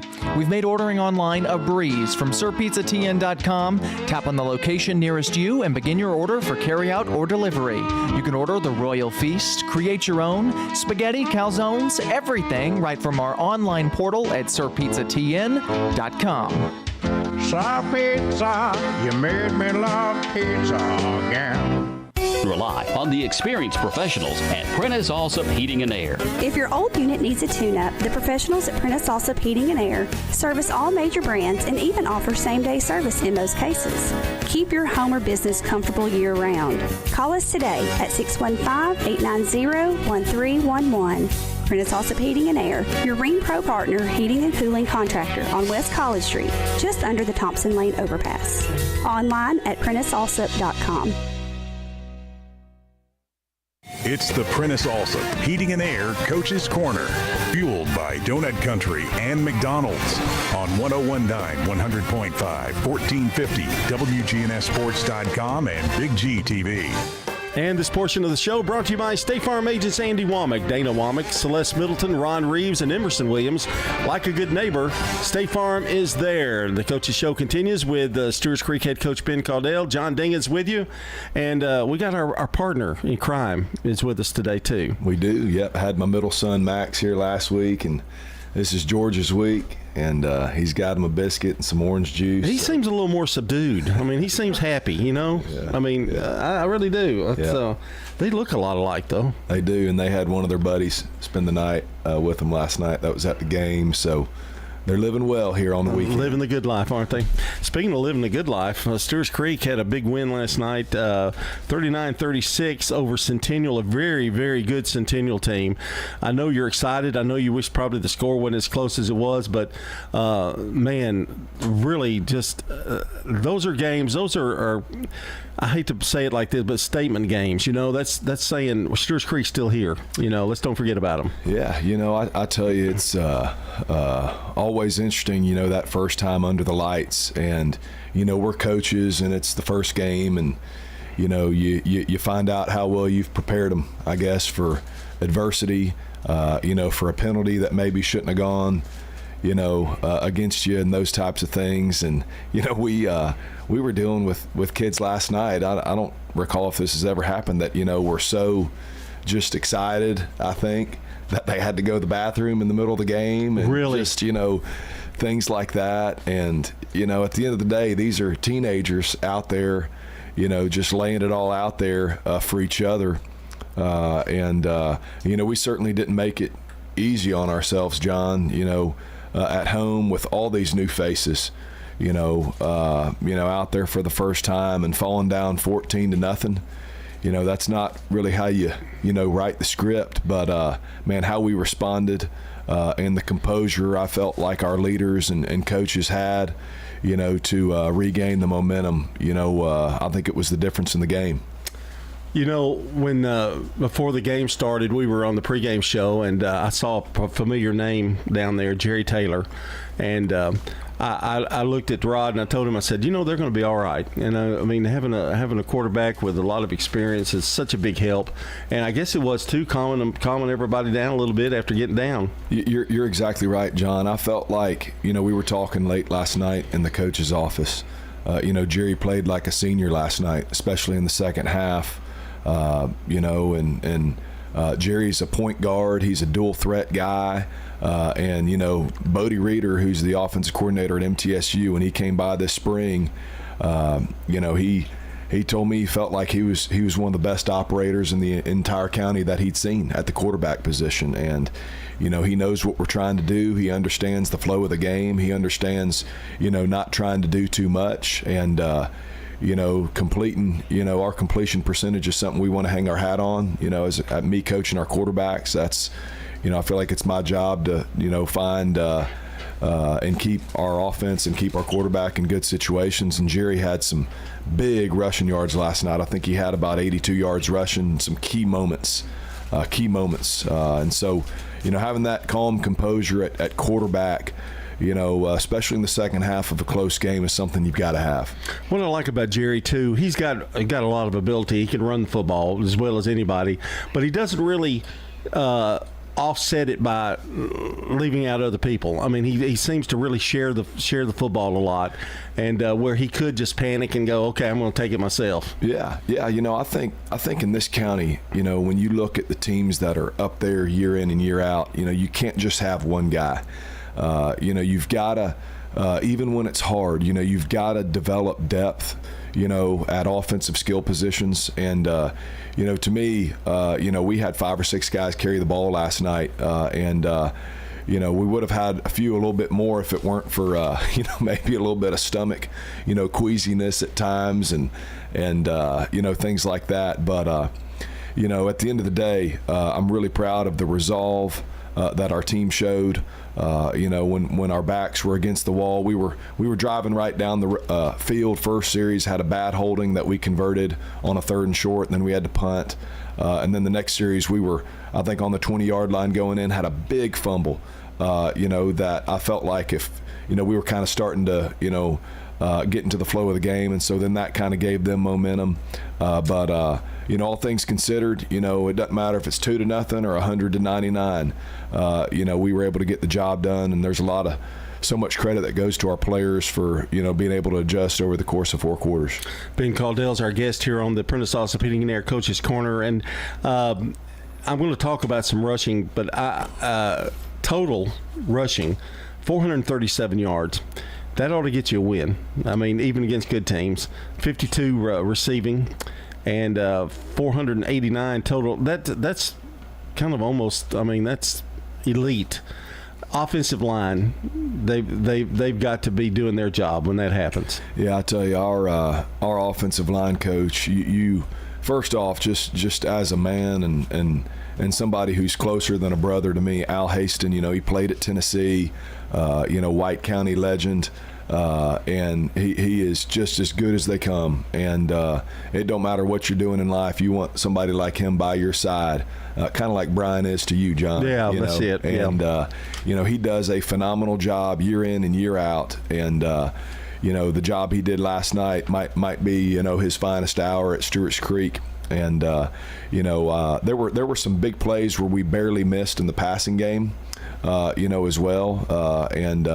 But I tell you what, Centennial, the last 2 years they've advanced in the playoffs. And, Coach Jay Graham, is obviously a legend in Tennessee football circles. And, he's been with Jimbo Fisher at Florida State, Texas A&M. And, his offensive coordinator is Monterio Hardesty, who also played at Tennessee, coached at South Carolina here recently. 2 very, very good football coaches. They, I thought did some really good things last night. But I tell you what, I think the story was, just our resolve. And Centennial had a quarterback transfer in from Page that is a really, really good football player. And, I thought we kind of had the game won, and then he scampered on a 4th down, and scored. And we're going to shore up some tackling in the secondary and some things that we've got to get fixed there. But, we had half the penalties that Centennial had. And, I feel like that was a huge difference, John, in the game is, just not beating ourselves, in multiple ways. But, they are a really good football team, really talented at the quarterback position. It was a game for us that, I feel like, it was just kind of a weight room game, a toughness game in the 4th quarter. And, I'm proud of how our guys responded. Jamarcus Brown, 36 carries, 258 yards. I don't know if that's a record for Stewart's Creek, but it's got to be close. Had 4 touchdowns as well. Yeah, Jamarcus, he's he sat behind some guys last year, and didn't complain. I teach Jamarcus, in class as well, and what a phenomenal young man. All you're going to ever get from him, John, is yes, sir. He did a great job. Sam Bello, Cameron Moore is a sophomore out there. He's another legacy Stewart's Creek player. I coached his older brother, Jalen Moore, who ended up at Tennessee State. Jaden Stewart did a great job carrying it last night. Kingston McQueen, Jaden McKnight. I thought our offensive line did a tremendous job. Lucas Bello, sophomore center, I think he might end up being the best center that we've ever had at our school, just a sophomore.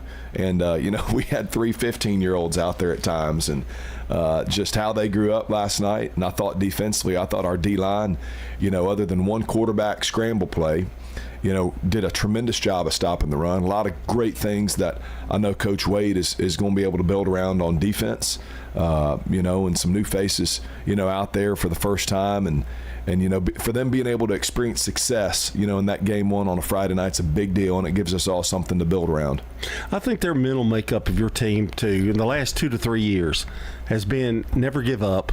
I mean, we're always in the game, that kind of thing. And I know that's probably people say, well, that's corny. But, no, it's really true with your guys. I mean, they just have that mentality.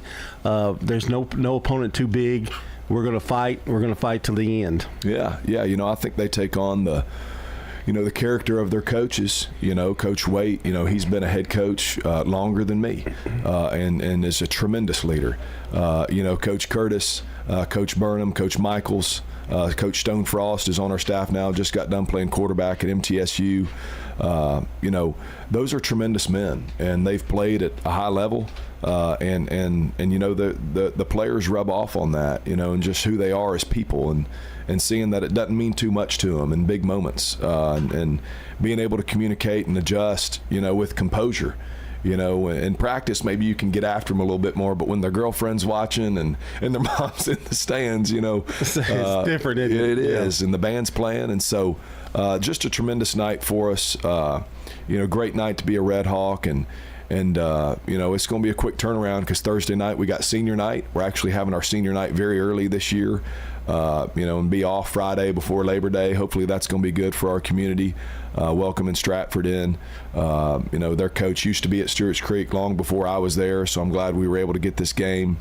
Got a quick turnaround for us to kind of get this, enjoy this, but turn the page quickly to host Stratford this coming Thursday night. Well, I'm sorry I missed it because there was a big spread in the press box. I mean, it was huge, and it was sent to us of what we were missing. So, man, I'm telling you, I would take Dalton with me for that one. That was good. Yeah, we were able to enjoy it after the game. And those jalapeno cheddar brats. Stop it, Coach. Stop it. Let's put Coach Ben Caudill, the head coach of Stewart's Creek. Good luck to them next week against Stratford. And we'll continue, but this portion is brought to you by Dan France Concrete, our good friend at Dan France Concrete, a licensed and insured residential and commercial concrete construction contractor serving Middle Tennessee. That's Dan France Concrete. Coming up next, we're talking Rockville football.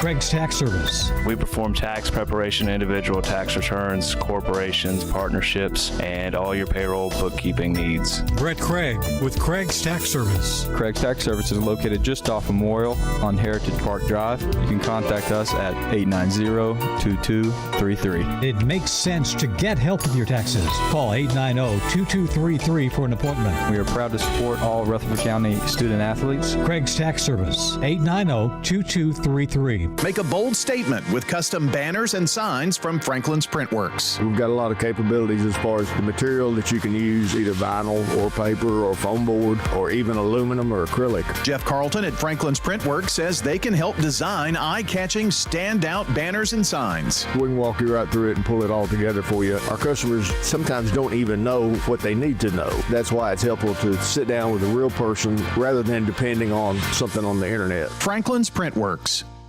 Winners Trophies can help you with customized awards for any occasion. Owner Kelly Hockenberry continues to provide awards for sports teams, churches, recognition awards, and more. Call Winners Trophies at 904-6002. That's 904-6002 for the best in quality, service, and pricing. You can also email Kelly, winnerstrophy@comcast.net. That's winnerstrophy@comcast.net. Any award for any occasion. Winners Trophies, 904-6002. We're catching up with Anne-Marie Brents at Rick's Barbecue, 212 Warrior Drive, another one of our great local businesses. Yeah, it's a big family business. Knowing that my grandparents started it, to see it evolve and what it is now, it's just been really cool, and I love it. It's just something I'm very passionate about, and customers have been great to us as well. Whether it's a quick meal, feeding the whole family, or catering, Rick's Barbecue can handle it all. It's really something I'm really passionate about, very blessed and thankful for. Rick's Barbecue, 212 Warrior Drive.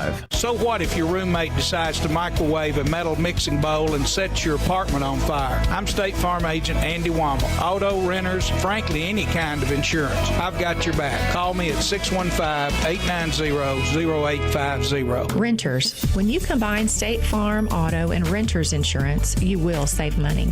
I'm State Farm Agent Celeste Middleton, and I'd love to talk to you about combining your auto and renters insurance to help you save. Call me 615-895-2700.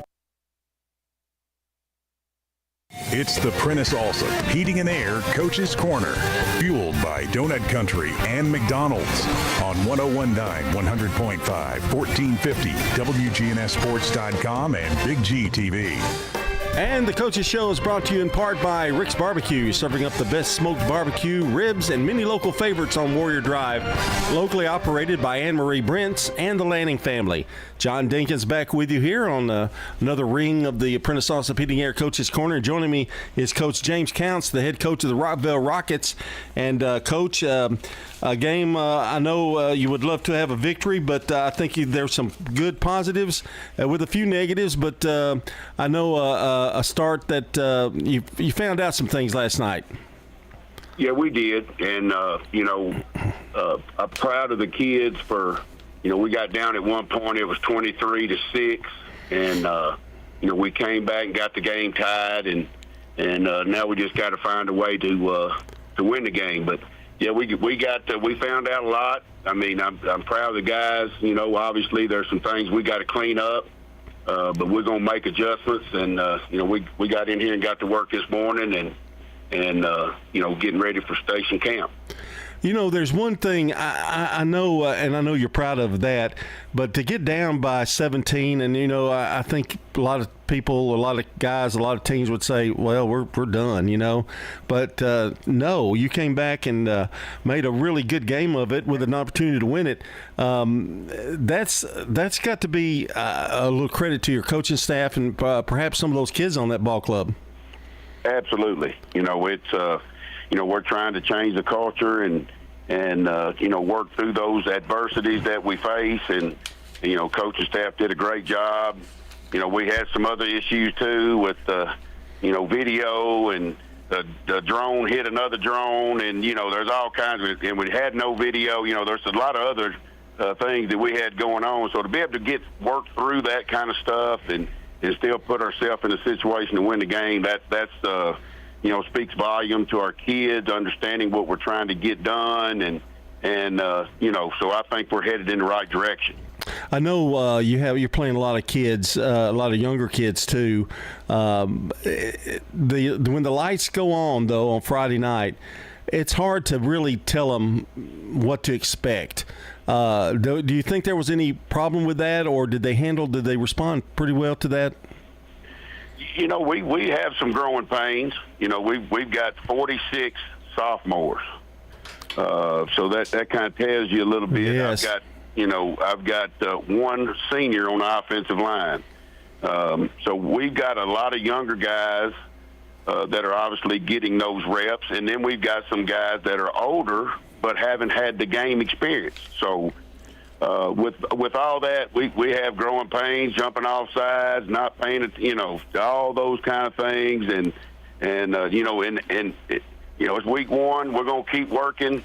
And it's not where you start, it's where you finish. It's all that kind of stuff. But we had those kind of things happen last night for sure.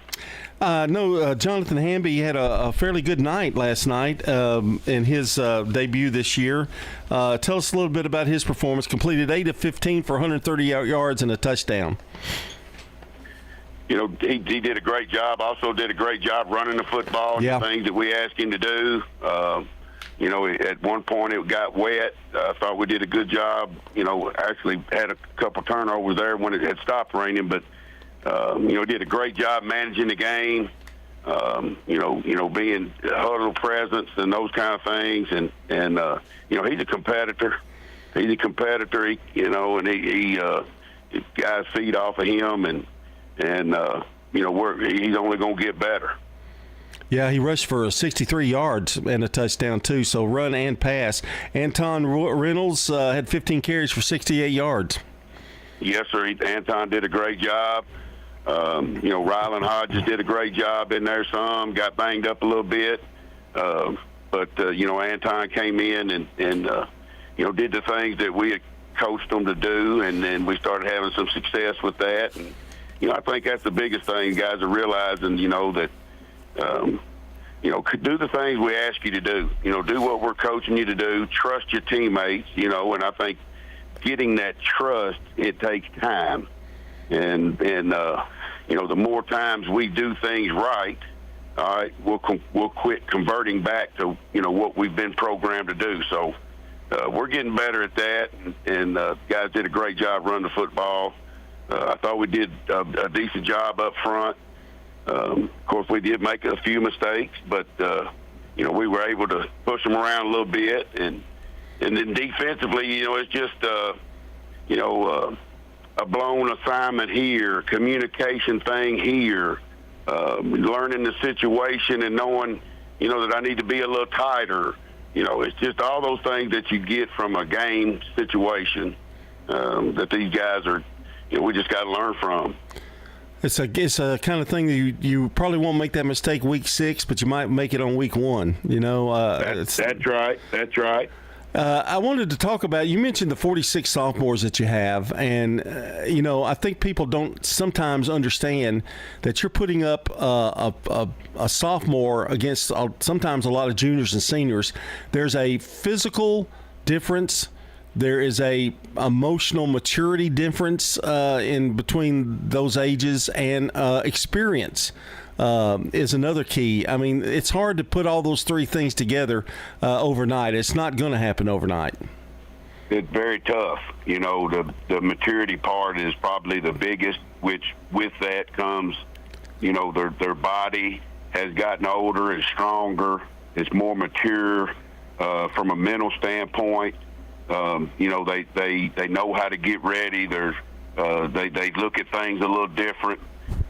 So it is, you know, and that's why I've tried to, you know, get these guys as many reps as possible with scrimmages and all those kind of things to try to speed that process up.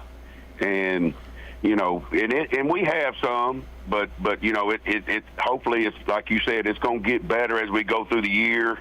And, you know, those guys get more comfortable, you know, about week 6, 7, 8, whatever, you know, and hopefully that, you know, we can keep growing in the right direction. We're talking to James Counts, the head coach of the Rockville Rockets, and Coach, looking for who you got next week now? Station Camp. And a chance to go out and the mistakes you made this week, improve on them next week. That's the name of the game, isn't it? That's right. Absolutely. You know, make the corrections. You know, remember that feeling, disappointment, sick to your stomach feeling. Remember that on Monday. Remember that on Tuesday. Exactly. Remember that on Wednesday. Because those are the days you win the game. Yeah. Those are the days you win the game. So let's get those things. Everything's correctable that we see. You know, it's not a not playing hard scenario or a bad attitude scenario. It's just assignment stuff that we can correct. You know, and so let's get those things correct and each week get better. You know, that's the main goal, is to try to get this football team better each week of the season. And, Coach, the weather looks like it's going to be great next week for practicing and even game next week. I know you're looking forward to a little bit, not maybe 99 to 100 degrees. I don't know about y'all, but I'm tired of sweating. Yes, sir. I know that. But, yeah, me too. You know, we got up all week at 6 o'clock. I mean, we started practice at 6 o'clock, so everybody was in the building at 5:30. And then we went to school. Then we worked out and watched film. You know, it's trying to beat the heat, and it's just, that made for a long week. But, this next week, the only thing I worry about is if we do get a little spell here where it kind of feels like fall a little bit, is it going to warm back up on us again or not? We get acclimated to one thing, and then it hits us again. But anyway, we got to do what we got to do. It's Tennessee, That's right. Yeah. Coach, pleasure talking to you today, and we'll talk to you next week. Good luck against Station Camp. Absolutely. Thank you. All right. That's James Counts, the head coach of the Rockville Rockets. And we've got more to come on the Prentice Allsup Heating and Air Coach's Corner. We're going to be talking Siegel and Eagleville, too, coming up. And I think that's Mr. Barrett going to be joining us here. This portion of the show brought to you by the law offices of John Day, providing superior legal representation to injury victims and their families. Find out more at johndaylegal.com.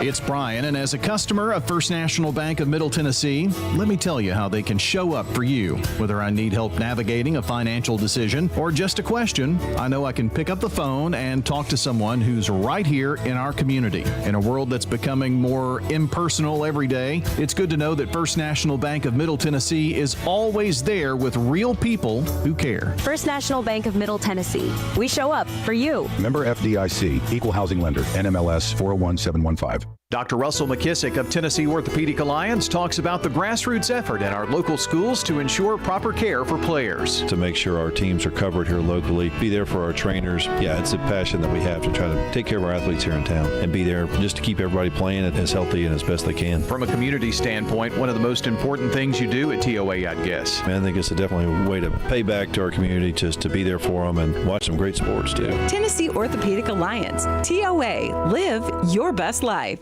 How about a fix for your sweet tooth? Donut Country is open 24 hours a day to cure your cravings. They've been serving up the freshest donuts in Murfreesboro since 1978. There's just something different about donuts from Donut Country. Bo and Cindy Davis and their wonderful staff will greet you with a smile, and you'll see all donuts aren't created equal. Fresh donuts anytime you want them, 24/7 at Donut Country on Memorial down from Clark. And they're open each morning on Middle Tennessee Boulevard. Check out their Facebook page for specials and promotions. Nothing else compares to Donut Country. Open 24 hours. Quick, convenient, efficient. 3 words that we all hope to experience when we do business. Our goal at JHA Company is to bring just that to an industry that's traditionally dictated to the customer when it's time to do business. Whether you're purchasing class pictures in a yearbook, class jewelry, a letter jacket, school spirit wear, or senior graduation products, we strive to make the experience quick, convenient, and efficient. Find out more at jhacompany.com. JHA, your one source for an unparalleled scholastic experience.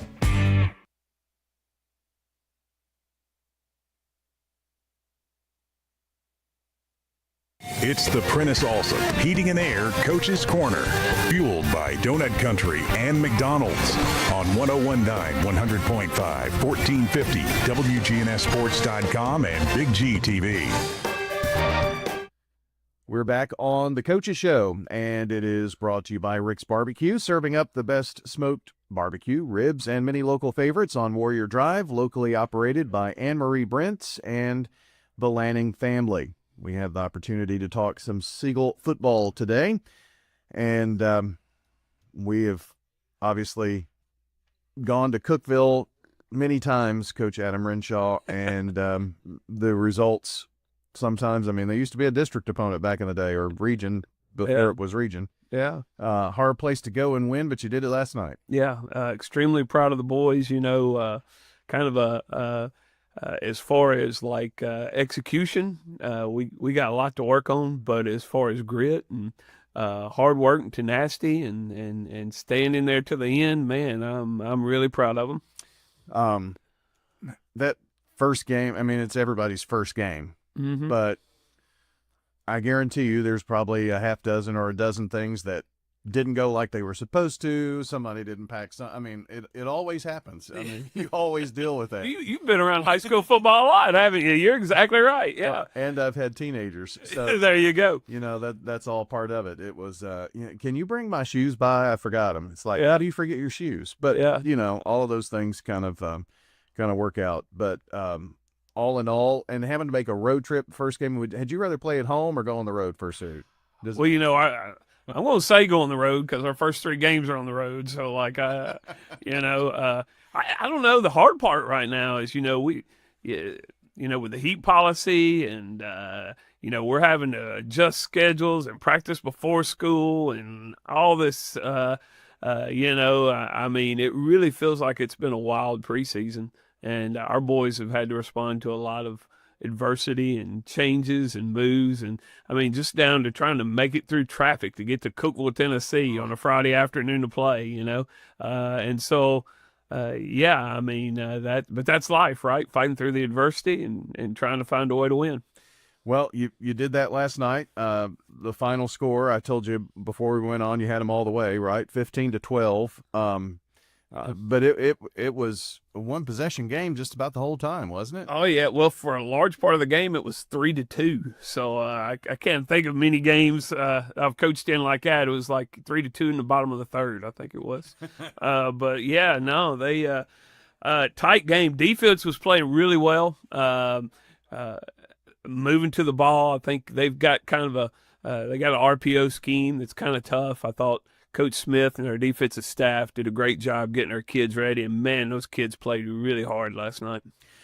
That explains the halftime score. I was keeping up with everything from Trey Andrus, and he said, problems here, whatever, but this is the score, 8-3, Siegel, but a missed 2-point conversion. And I thought, if you missed the 2-point conversion, wouldn't it be 6? But safety always, you never expect it, but those 2 points were big. Oh, yeah. Well, I tell you, I mean, it stemmed from a fantastic punt by our punt team. A.B. Tapia, I think that was a 64-yard punt down on the 1-yard line. Wow. And then our defense, I mean, Coach Smith said, we're going to bring them all.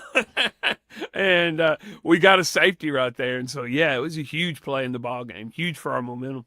When you can score on a play like that, that does a lot for your offense too, doesn't it? Oh, yeah, no doubt. Especially at that moment, we're still trying to feel our way out. We're struggling with some things offensively. And just honestly, last night the kicking game was huge. Cookeville was really good in the kicking game also. Got a great kicker, great kick teams.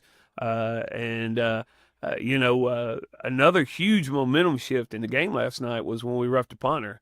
When we roughed the punter, they kind of got some momentum and got a touchdown. And I mean, the ebbs and flows of high school football games. And we had to fight through that adversity also. Yeah, and I keep going back to this, but doing that on the road, doing that in Cookeville, sometimes when momentum shifts, to be able to get it back, it's even amplified when you're trying to do that on the road in front of a home crowd, that kind of thing. So yeah, well, no doubt. I mean, when we get the ball with, I think it's 2 minutes, around 2 minutes and 30 seconds left, when we're on the 20-yard line and we got to go to the field to score to win. And it was fun to watch this group of kids who've fought through so much, make those plays to win. I mean, the catch Drew Hostetler made on the sideline, 44-yard reception, is a great throw. Tremendous catch, and I mean, I think after that play, I think our sideline knew we were going to win. I think they knew we were going to plug it in and win. There are games like that, aren't there? Or there are plays there that you probably feel the confidence and have to be cautiously optimistic, but if you can point to one play, would that be one of them that you thought, hey, we can do this here? 100%. I mean, the big plays of the night where, Braylon Albee had a great run in the first half to score a touchdown. I thought that was a huge play in the ball game. Like I said, the punt was a huge play in the ball game, coupled with the safety. And then all of a sudden, that big pass play gave us a ton of confidence. And that, with the consistency of our defense, that was the ball game. We're talking to Adam Renshaw, the head coach of the Siegel Stars. They were victorious last night, 15-12 at Cookeville. Tell me a little bit about kind of set the scene the last few minutes here. You're down, you've got to score, you're on the road.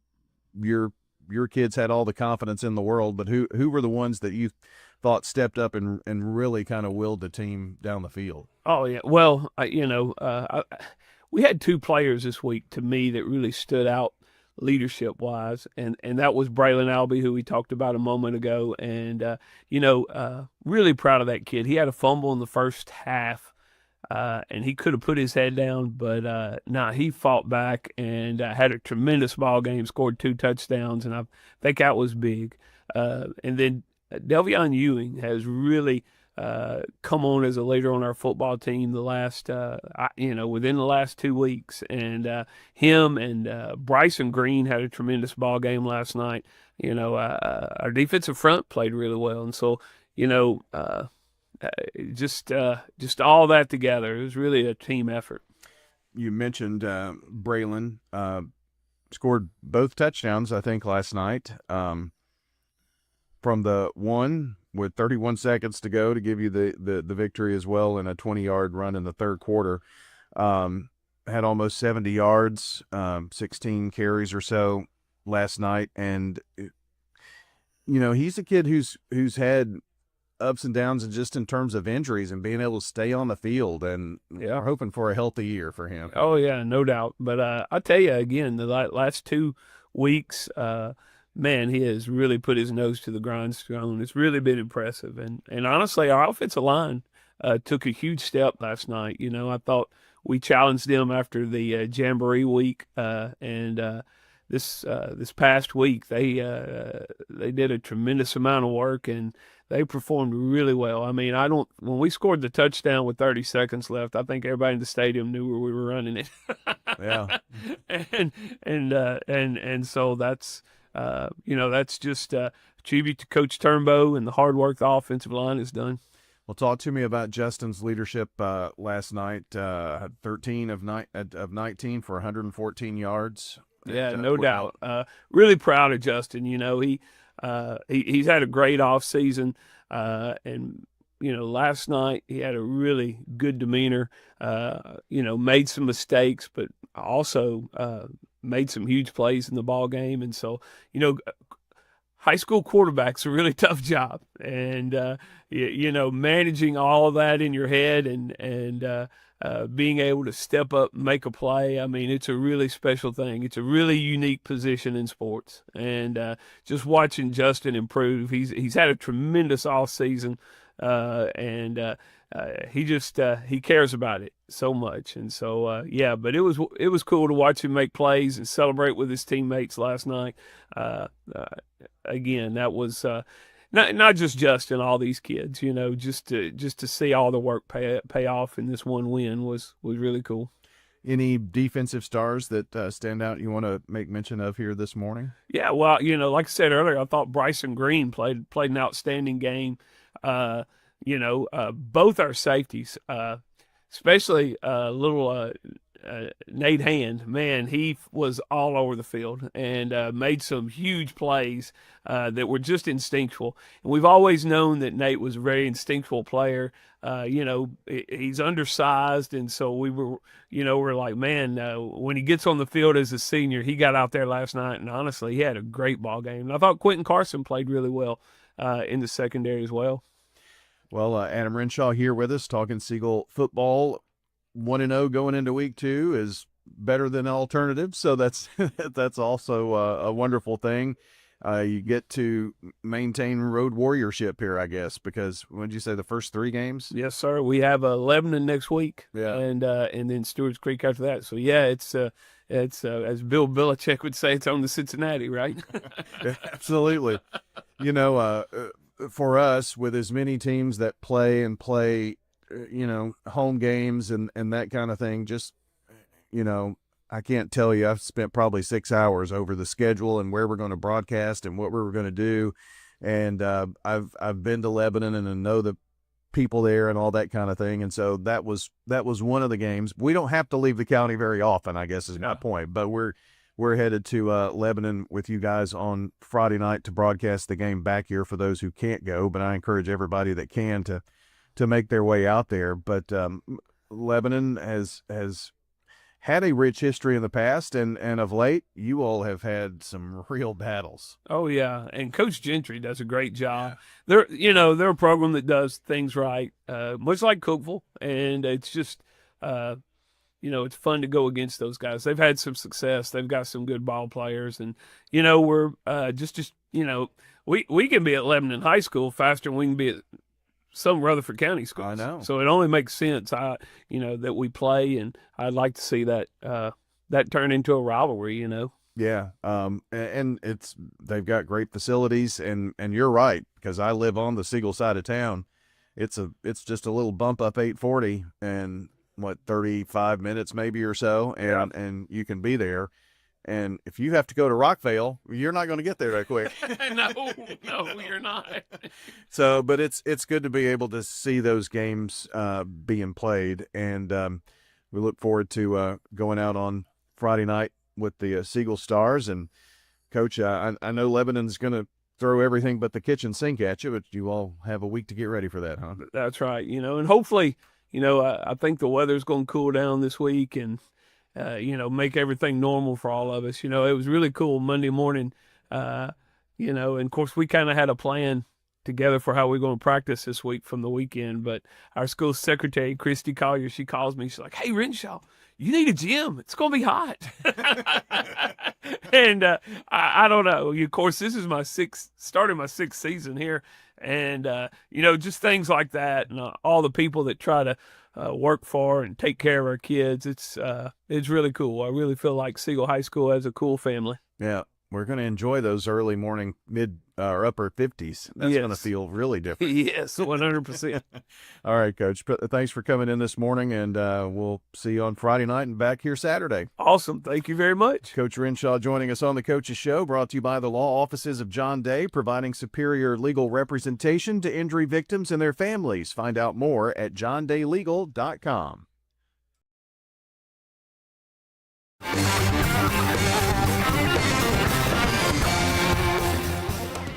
This is a paid legal ad.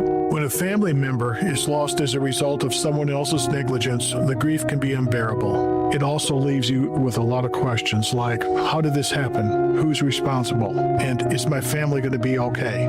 That's a lot to go through, but with the law offices of John Day on your side, you don't have to go through any of it alone. We understand what you're going through, and we have the experience to get the answers, justice, and compensation your family deserves.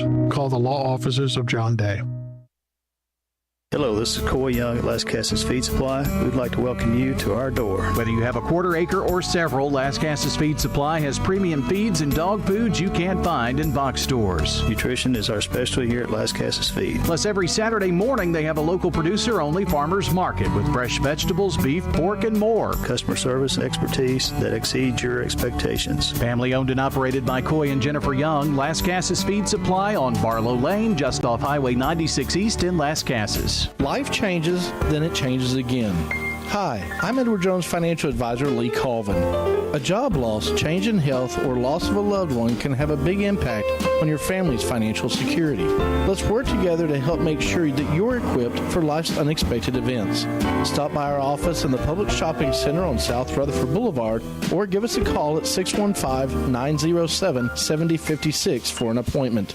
Edward Jones, Making Sense of Investing, member SIPC.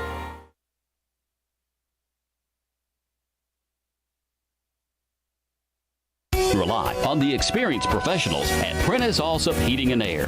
Whether it's the blazing heat of summer or the bitter cold of winter, let the Rheem Pro professionals at Prentice Alsop Heating and Air Conditioning on West College Street keep your home or business comfortable year-round. We service all major brands and in most cases offer same-day service. Call us today at 615-890-1311. Prentice Alsop Heating and Air, your Rheem Pro partner heating and cooling contractor on West College Street, just under the Thompson Lane overpass.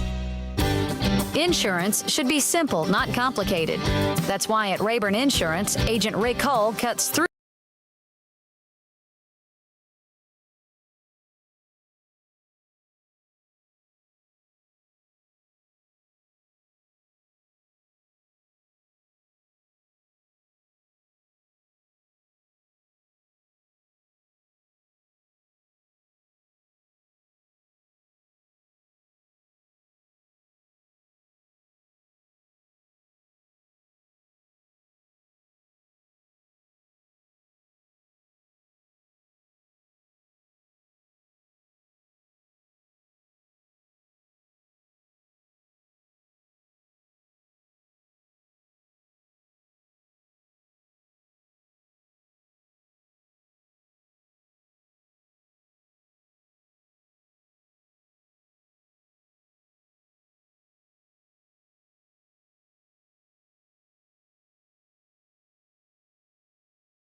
Park Drive. Call 890-2233 for an appointment. We're proud to support all Rutherford County athletes. Craig's Tax Service, 890-2233. At Dr. Automotive in Smyrna, we're committed to providing local car owners with top-notch auto repair services. With over 2 decades of experience, our ASC certified master technicians are experts in both foreign and domestic vehicles, ensuring accurate diagnosis and timely, cost-effective repairs. From oil changes to major engine and transmission repairs, we've got the cure for your car. Dr. Automotive, keeping your car running smoothly mile after mile. Visit our website, smyrnaautorepair.com.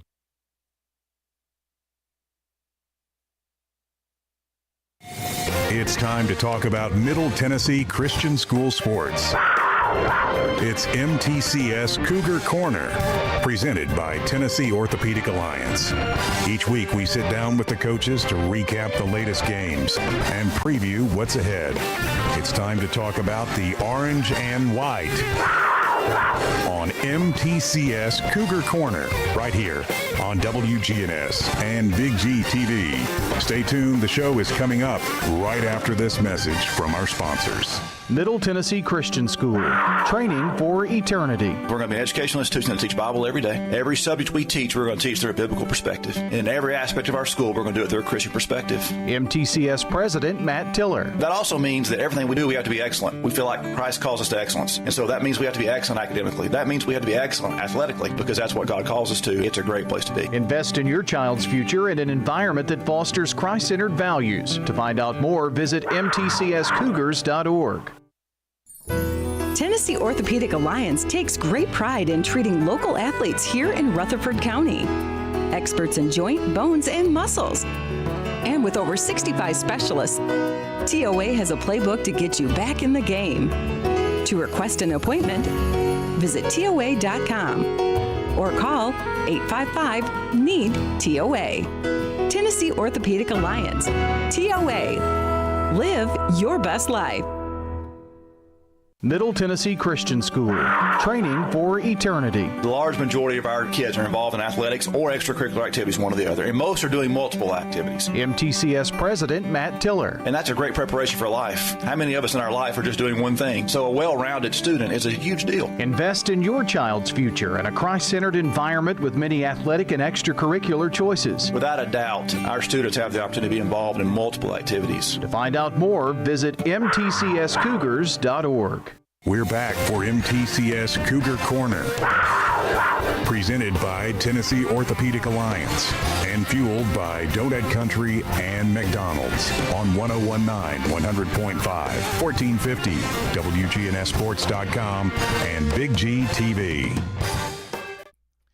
We are here for Cougar Corner this morning, and glad you are with us. Christian Peterson joins us. We're going to talk football here today.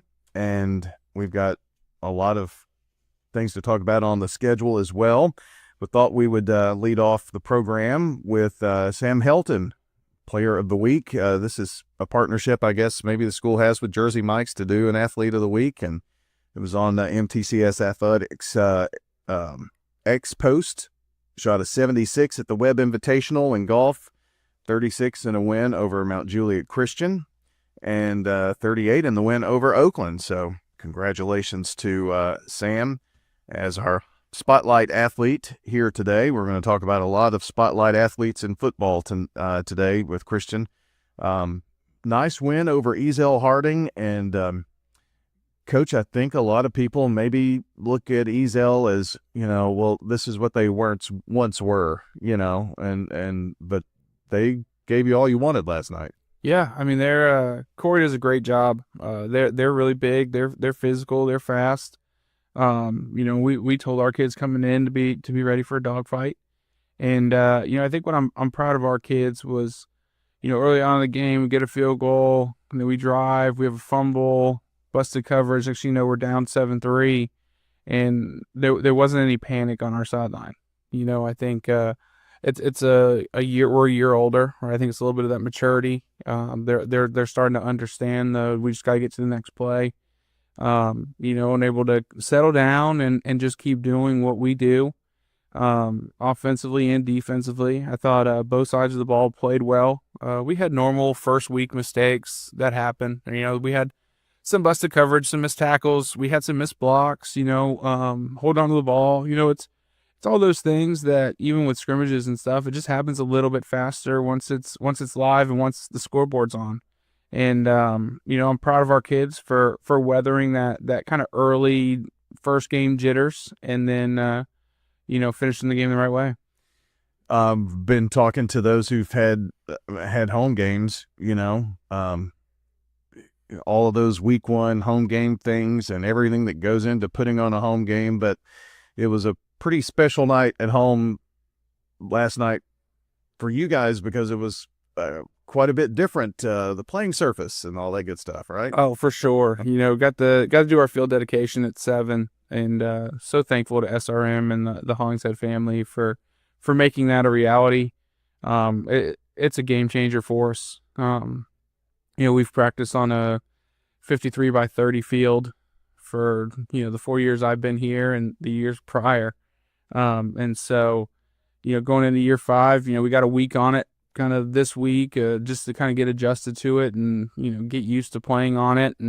But it's going to change us a lot. That's from a practice standpoint, from being able to, our grass field was always really good early in the year, but we have so many sport teams playing on it, with high school, middle school, elementary football. You've got middle school and high school boys and girls soccer. You've got elementary lacrosse. Like, you start adding up how many games are played on it, and it's tough for a grass field to hold up.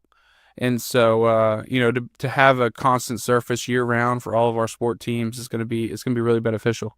And now I guess there's that thinking of, we've got 7, 8, 9, 10 years to figure out for the next time. So, but you have a facility that you're able to do so many more things on, and hopefully maybe even raise some money to help go toward what happens in the future, Oh, no doubt. I mean, I think the best thing about turf fields is you're able to host events. You're able to, do other things on that field that normally you wouldn't have been able to do because you were afraid it's going to get torn up for one of your team's games. Yeah.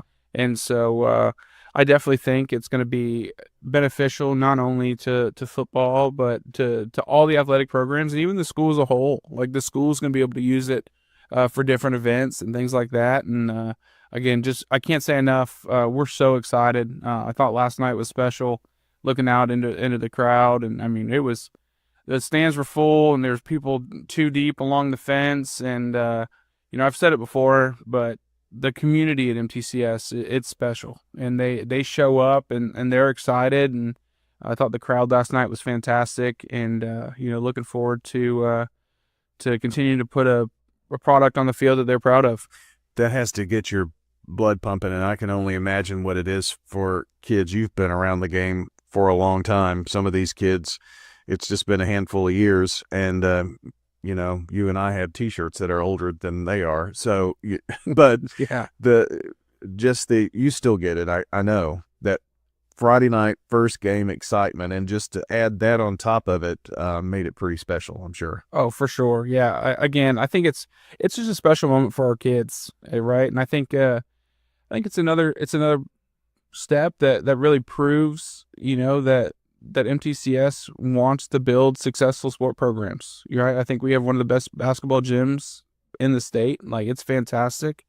We have one of the best baseball fields, and one of the best football fields, right? Like, I think there's been a true investment into the athletic programs. And, I've said it since I've gotten here that I still think we're just scratching the surface, right? I still think we are still in the infant stages. We're in year 20 of football. In the grand scheme of things, we are a baby as a program. Yeah. And so every year something new happens, something new gets added, and it's fun. It's fun to watch it grow and to see kind of, even in the last 5 years where it's come from to where it is now, and the expectations change. And, I think I don't ever want to be at a place where there's not expectations, right? Like, I want to be at a place where, winning is the standard. We're expected to go out and compete and go and play hard and try and get more points than the other team. And so, I think, I think our community supports us really well. I think they they do a great job of rallying behind our kids, and really excited about the future of MTCS. Christian Peterson here on MTCS Cougar Corner. You and I don't know if you even remember this, but it was, I'm almost certain it was the Saturday morning after the season-ending loss last year, and we were just talking about facilities. This was before turf was even thought of, facilities. You've got to prioritize things. You had in your mind kind of where things, and there was a plan going forward, and then sometimes there are things that happen along the way that can help reorganize some of those, but facilities, you want to be as good as anyone, and you all have been working on that very, very hard in all sports. Absolutely. I think especially in today's high school football, right? It's not, you don't just show up, roll the ball out, and go play, right? Like, you got to make sure that you've got all the things built for your players to be successful year round. I think every sport is pretty much year round now. And again, another thing that makes MTCS special is, I talk to Lawson, the basketball coach, all the time. Like, we share a lot of guys, and we've done a really good job of working together. And when they had over summer in June, they have like the all basketball team gets together. And so like we had one day where we had a 7-on-7 and they had a basketball tournament. Well, we had 4 7-on-7 games and they had 2 basketball games. So our kids played in 2 7-on-7 games and they went and played the last basketball game. But I think that's what it takes. Like, it takes an entire athletic department understanding that, like, while we all feel like our sport is the most important thing on the planet, right? That's our job. We got to go out there and we got to make sure our kids are ready.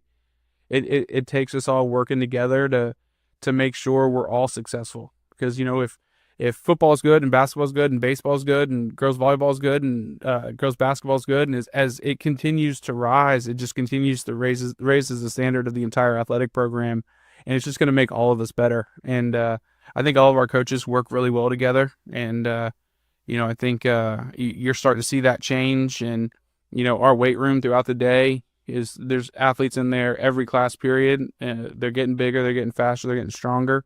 And again, I think as we all continue to work together, it's just going to make all of us better. Coach, in this world that we're in today, public schools even have to deal with this, but you guys have been dealing with it, facilities. I mean, kids look at these things. Moms and dads look at these things. They do their homework. Where do they want their kid to go to school? And you have a lot more choice now, even on the public level, but certainly on the private level. So that it's almost like an arms race. If someone has this, well, then we've got to work toward getting that. You all aren't behind on those things. There are other teams that are. Yeah. I think for us, it's always about just trying to, it's less about like who can we get in and more about like how can we make the experience the best for the kids that we have. And I think as you continue to build that experience for your kids, I think it's going to just make it that much better. And you're going to want kids from outside are going to look around and go, well, what about MTCS? And, for us, the best selling points are kids. Like, they're going to sell.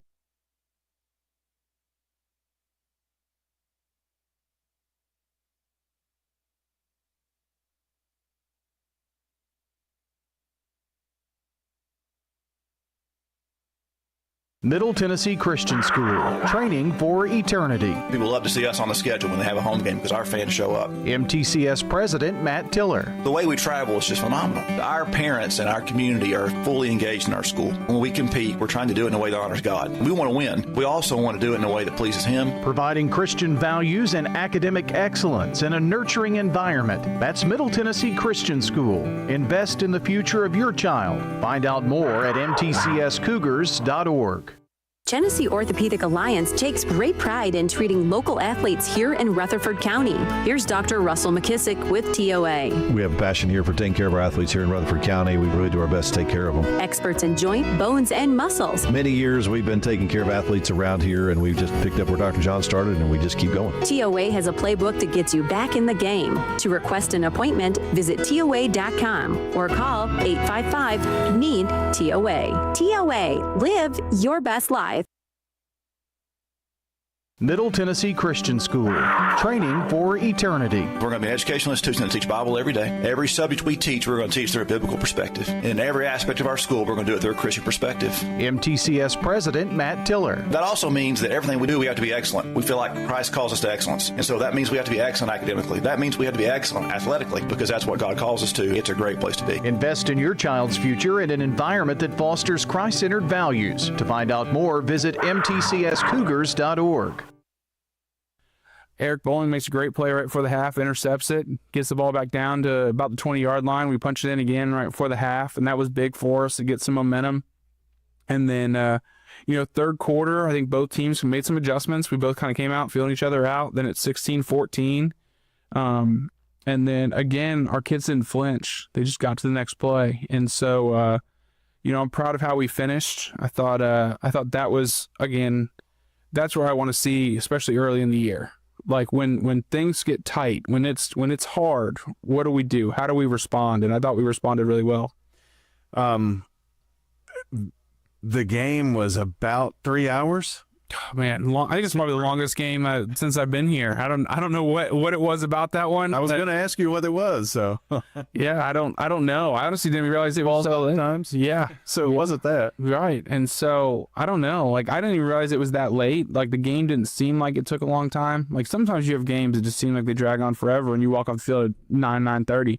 But yeah, I don't know that it did. It took a while, but again, I thought our kids played really hard, and I thought they had fun, right? They enjoyed playing with each other, and it was a lot of fun.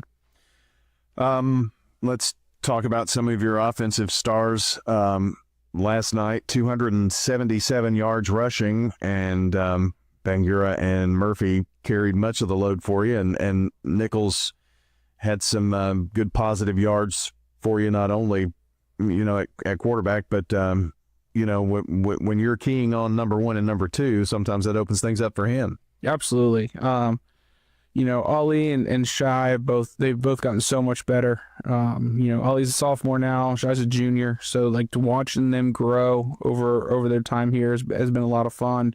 And they just keep playing better and better. Marlowe, sophomore, again, he grew up a little bit last night. Again, just as he continues to get more and more game reps, he's just going to get better.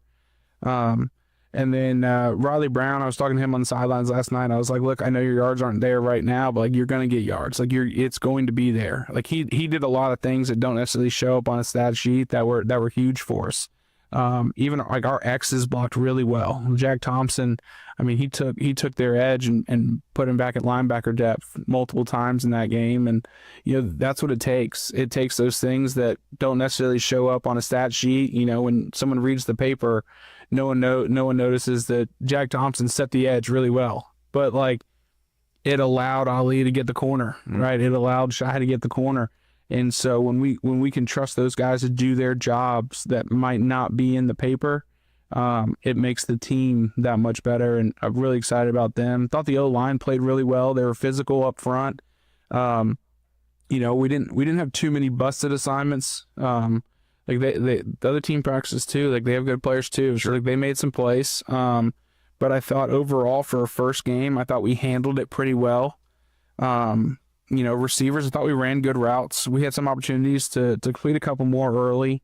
And really kind of by the end of the game, we wanted to hit some passes and just kind of end on a positive note with those guys because they had done good things. We just, for whatever reason, early in the game, whether it's jitters or whatever, but, to be able to end on the positive note, hitting a couple touchdowns there and really kind of showing that we're going to be able to throw the football as the year goes on is going to be really beneficial. I'm going to make a point about that in just a second as well, but when everybody wants to just run it up the middle and smash it, right? But when you've got some speedsters, that key block on the outside, those can be huge plays. And I know that you offensive-minded guys like to do, different. I mean, if you just continue to run it up the middle, teams are going to make adjustments. So you have to be flexible in all of that. But it takes so many moving parts to do that, doesn't it? Yeah, especially what we do. We don't play. We'll play spread out a little, but there's a lot of times we're playing in a phone booth. All right, we're gonna bring all 11 guys inside both hashes, and here we come. And the pro of that is we can get real weird with our pools and all those things, and we can give a whole lot of eye candy to a defense, and that helps us. But it also takes all 11 doing it right all the time. And, we talk about it like the each O lineman owns one play, like they own the blocking scheme. And so I think our kids have really bought into that and have done a really good job of understanding what their job is, what play is theirs, and how we need to get into the best scheme. And, I can't say enough about them. I thought up front, we had a great week of practice leading up to it. And, it showed on Friday. We were able to give the backs some lanes, and, we're good enough in the backfield that you give them a crease, they can go make something happen. And so definitely excited.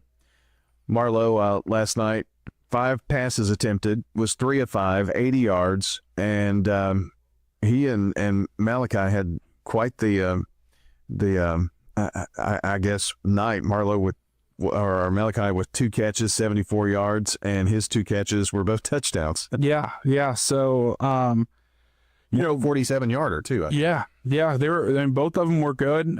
They're good reads. The first one we scored was, heck of a throw, heck of a catch. Marlowe dropped it in the bucket. There was tight coverage on him, and Malachi went up, made a play, and then. Those are just things like Malachi hasn't really played since he was a freshman, right? He's a senior now, but he hasn't played since he was a freshman. So there's a lot of stuff that he's still working through. He was real nervous. It's game 1. And so, for us, it's sometimes early in the year, like we're going to do some things just to try and build confidence because, if we can get that connection going, we already know Shai can run routes and catch footballs, right? He was our leading receiver last year. And so, we know what we've got there. Now, you get a 2 touchdown lead late in the game. Now let's go work on something else and, kind of get to use it and develop it that way. As we get later into the year, now we can fall back on that. Oh, okay. Like we've done this. This is what we can do. This is how we can get it open. And so, really positive night. Let's talk defensively here a little bit, and any defensive stars you want to talk about. 2 interceptions for Eric Bowling really kind of stand out off the stat sheet, of course. Oh, I can't say enough about Eric. He came out last year, it's the first time he's played since middle school. He didn't know. He was a baseball kid, and he'll be the first one to tell you he didn't know a whole lot about football, right? Like he wanted to play, and he came out, and he's really physical. But an athlete. Yeah, really athletic, and, I think he has a really bright future in football. But, like, from a football knowledge standpoint, he'd be the first one to tell you, like, he just didn't know. And so and last year, I think he made plays just because he was athletic and played really hard. This year, he's making plays because he understands what we're trying to do, where he needs to be. And I think that shows in the 2 interceptions he had. I know after the game he's kicking himself because he had a third one in his hands. But he put himself in that spot. And so really big night from him. He forced a fumble, had another pass breakup. Mm-hmm. Again, you kind of go down the list, and thought linebackers as a whole played pretty well. Obviously led by Eric, but Cooper Jones, we're going to move him all over the place. It's kind of that Sam nickel, whatever you want to call it now in football. But he's going to be really bright future. I thought Shu, for his first real game as a linebacker, I thought he grew throughout the game, and there's going to be some learning to do still. He wasn't a true linebacker, and he's only done it for a few months. So, but I thought, again, first game against a decent team, like he did okay. Now we got to it's coming on Monday. Let's get better. I thought D-line wise, I thought, we were physical. I thought, as we're going to continue to rotate guys up there, just to try and keep people fresh, and we can get pretty big up front. And, I thought we got pressure on the quarterback. I thought we did a decent job in the run game, things we got to continue to get better at. But, I leave that game feeling good about a lot of the things that we have. And, it was good for us too to see the things that we need to keep working on, keep getting better at. Well, it's a quick turnaround in football season, as we know. How do you handle the weekend? How do you tell the guys to handle the weekend, and I guess things really never slow down for a coach, right? Yeah, I think for us, like I tell the kids all the time, like enjoy the win, right? It's hard to win. It's hard to win football games. It just is. There's so many things have to go right. So enjoy it. Have fun this weekend. As a staff, we'll meet, watch some Grace film, and see what they're trying to do this year. And they're always a really good football team. That our game's always a close game with them. And then come out on Monday and let's work on the things that we need to work on. Let's improve, and then let's get ready to go play Friday. Nothing against the D2 schools, but sometimes getting creative with names, we have so many teams that have the same name. Yeah. You're very unique. Nobody else is going to be Middle Tennessee Christian. So there are two Grace Christians, I think. Yeah, so we have Grace Christian and Grace Baptist. So Grace Christian and Franklin is who we got this Friday. Grace Baptist and Chattanooga we'll have here in a couple weeks. Yeah, there are two Providence team. I mean, it can get confusing to kind of figure out who's playing who. Another home game opportunity. Yeah. We are road warriors this year, but we got to get the start of the year off at home, which I think is fun. You'll get to play on our turf 3 of our first 4 games, and then we'll start hopping on some charter buses and driving all over the state. You need some good home gates here to help pay for those charter buses. No kidding. Yeah, guys, keep coming out. Please keep coming out. I need all the money in our budgets we can get. Amen to that. I know that this is just kind of the beginning of the process here, but you kind of know tendencies and things of that nature. What can you tell us about Grace? They're going to be a physical football team. I think they do such a good job there of putting their kids in a position to be successful. And they've always spread it out well. They're going to throw the ball, they're going to run the ball, they're going to be balanced on offense. Defensively, they always have a good game plan. Again, going to be really physical on their defensive line. They're historically pretty big up front. Their linebackers are going to fit. They're going to be physical. Their DBs do a good job of covering. You're not going to beat them just waiting for them to make a mistake. Like, you're going to have to go force some things. You're going to have to force them into mistakes on both sides of the ball. And again, well, the same thing I'll tell our kids. Like, we don't have to go be Superman, right? Just go do your job. If we do our job repeatedly, we're going to give ourselves a chance. And I think there's a lot of things that are really positive, and we're gonna have to line up and go play really well. I do want to shout out Caden Lindstead from last night in the 39-yarder, and I think that one would have been good from about 50. In practice, he hit 5 in a row from 52. So he's got a rocket launcher attached to his body. He doesn't even know. And so, what a luxury to have. Yeah, it's first drive. We had a good kickoff return, and really we kind of stalled out on offense. Trying to figure out what they were going to do to us. We never know how the other team's going to line up to us. And 39-yard field goal, and really there really wasn't a whole lot of thought to it. It was 4th down, it's 39-yard field goal. Like, send them out. And in high school, when if the field goal is 45 yards and in, and you feel really good about making it, like that changes how teams have to play you. Now all of a sudden, it's not just keep him out of the end zone. Now you've got to keep him out of your side of the field, because we cross midfield and we're in his range. And I thought our hold was really well. It was really good all night. I thought our snaps were good, and I thought we protected him. And if we get the ball on the tee, he's going to put it through the uprights. And so, I think that's a massive weapon for us, and really, really excited to see. I don't know that I would have had Caden Lindstead getting our first points on the turf field, but, excited for him, and he's worked his tail off. And again, only a sophomore. Like, he's got a really bright future. There's going to be a lot of schools that are going to start asking about him, because his leg's just different. He may need a quarter piece of the turf just to kind of mark that, huh? Well, that's awesome. Let me tell you about a few things coming up this week at MTCS in athletics. You got golf playing Webb and Franklin Christian on Monday. Also, middle school and high school cross country participating in the Coffee County Invitational, and volleyball. JV middle school will take on Christiana at 4:30.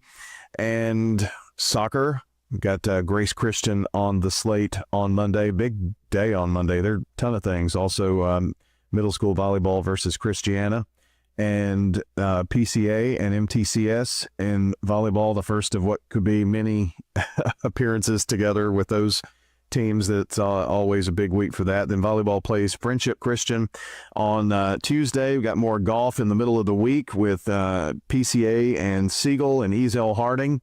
And then that takes us to the end of the week with some football on that's not Wednesday, or is it? Yeah, 5th and 6th grade.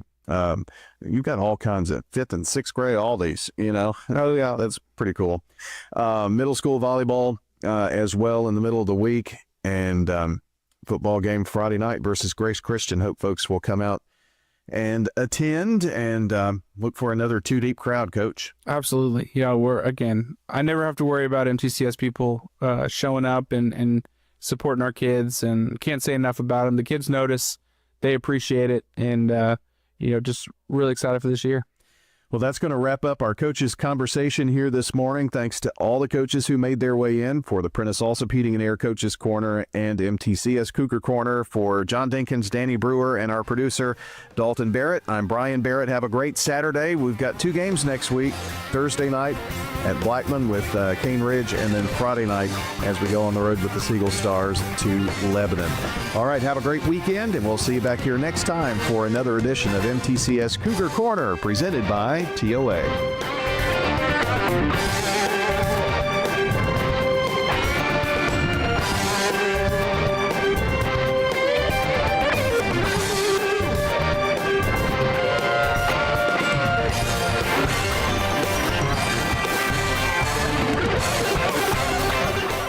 This is a paid legal ad. Hi, this is John Day of the Law Offices of John Day. My team and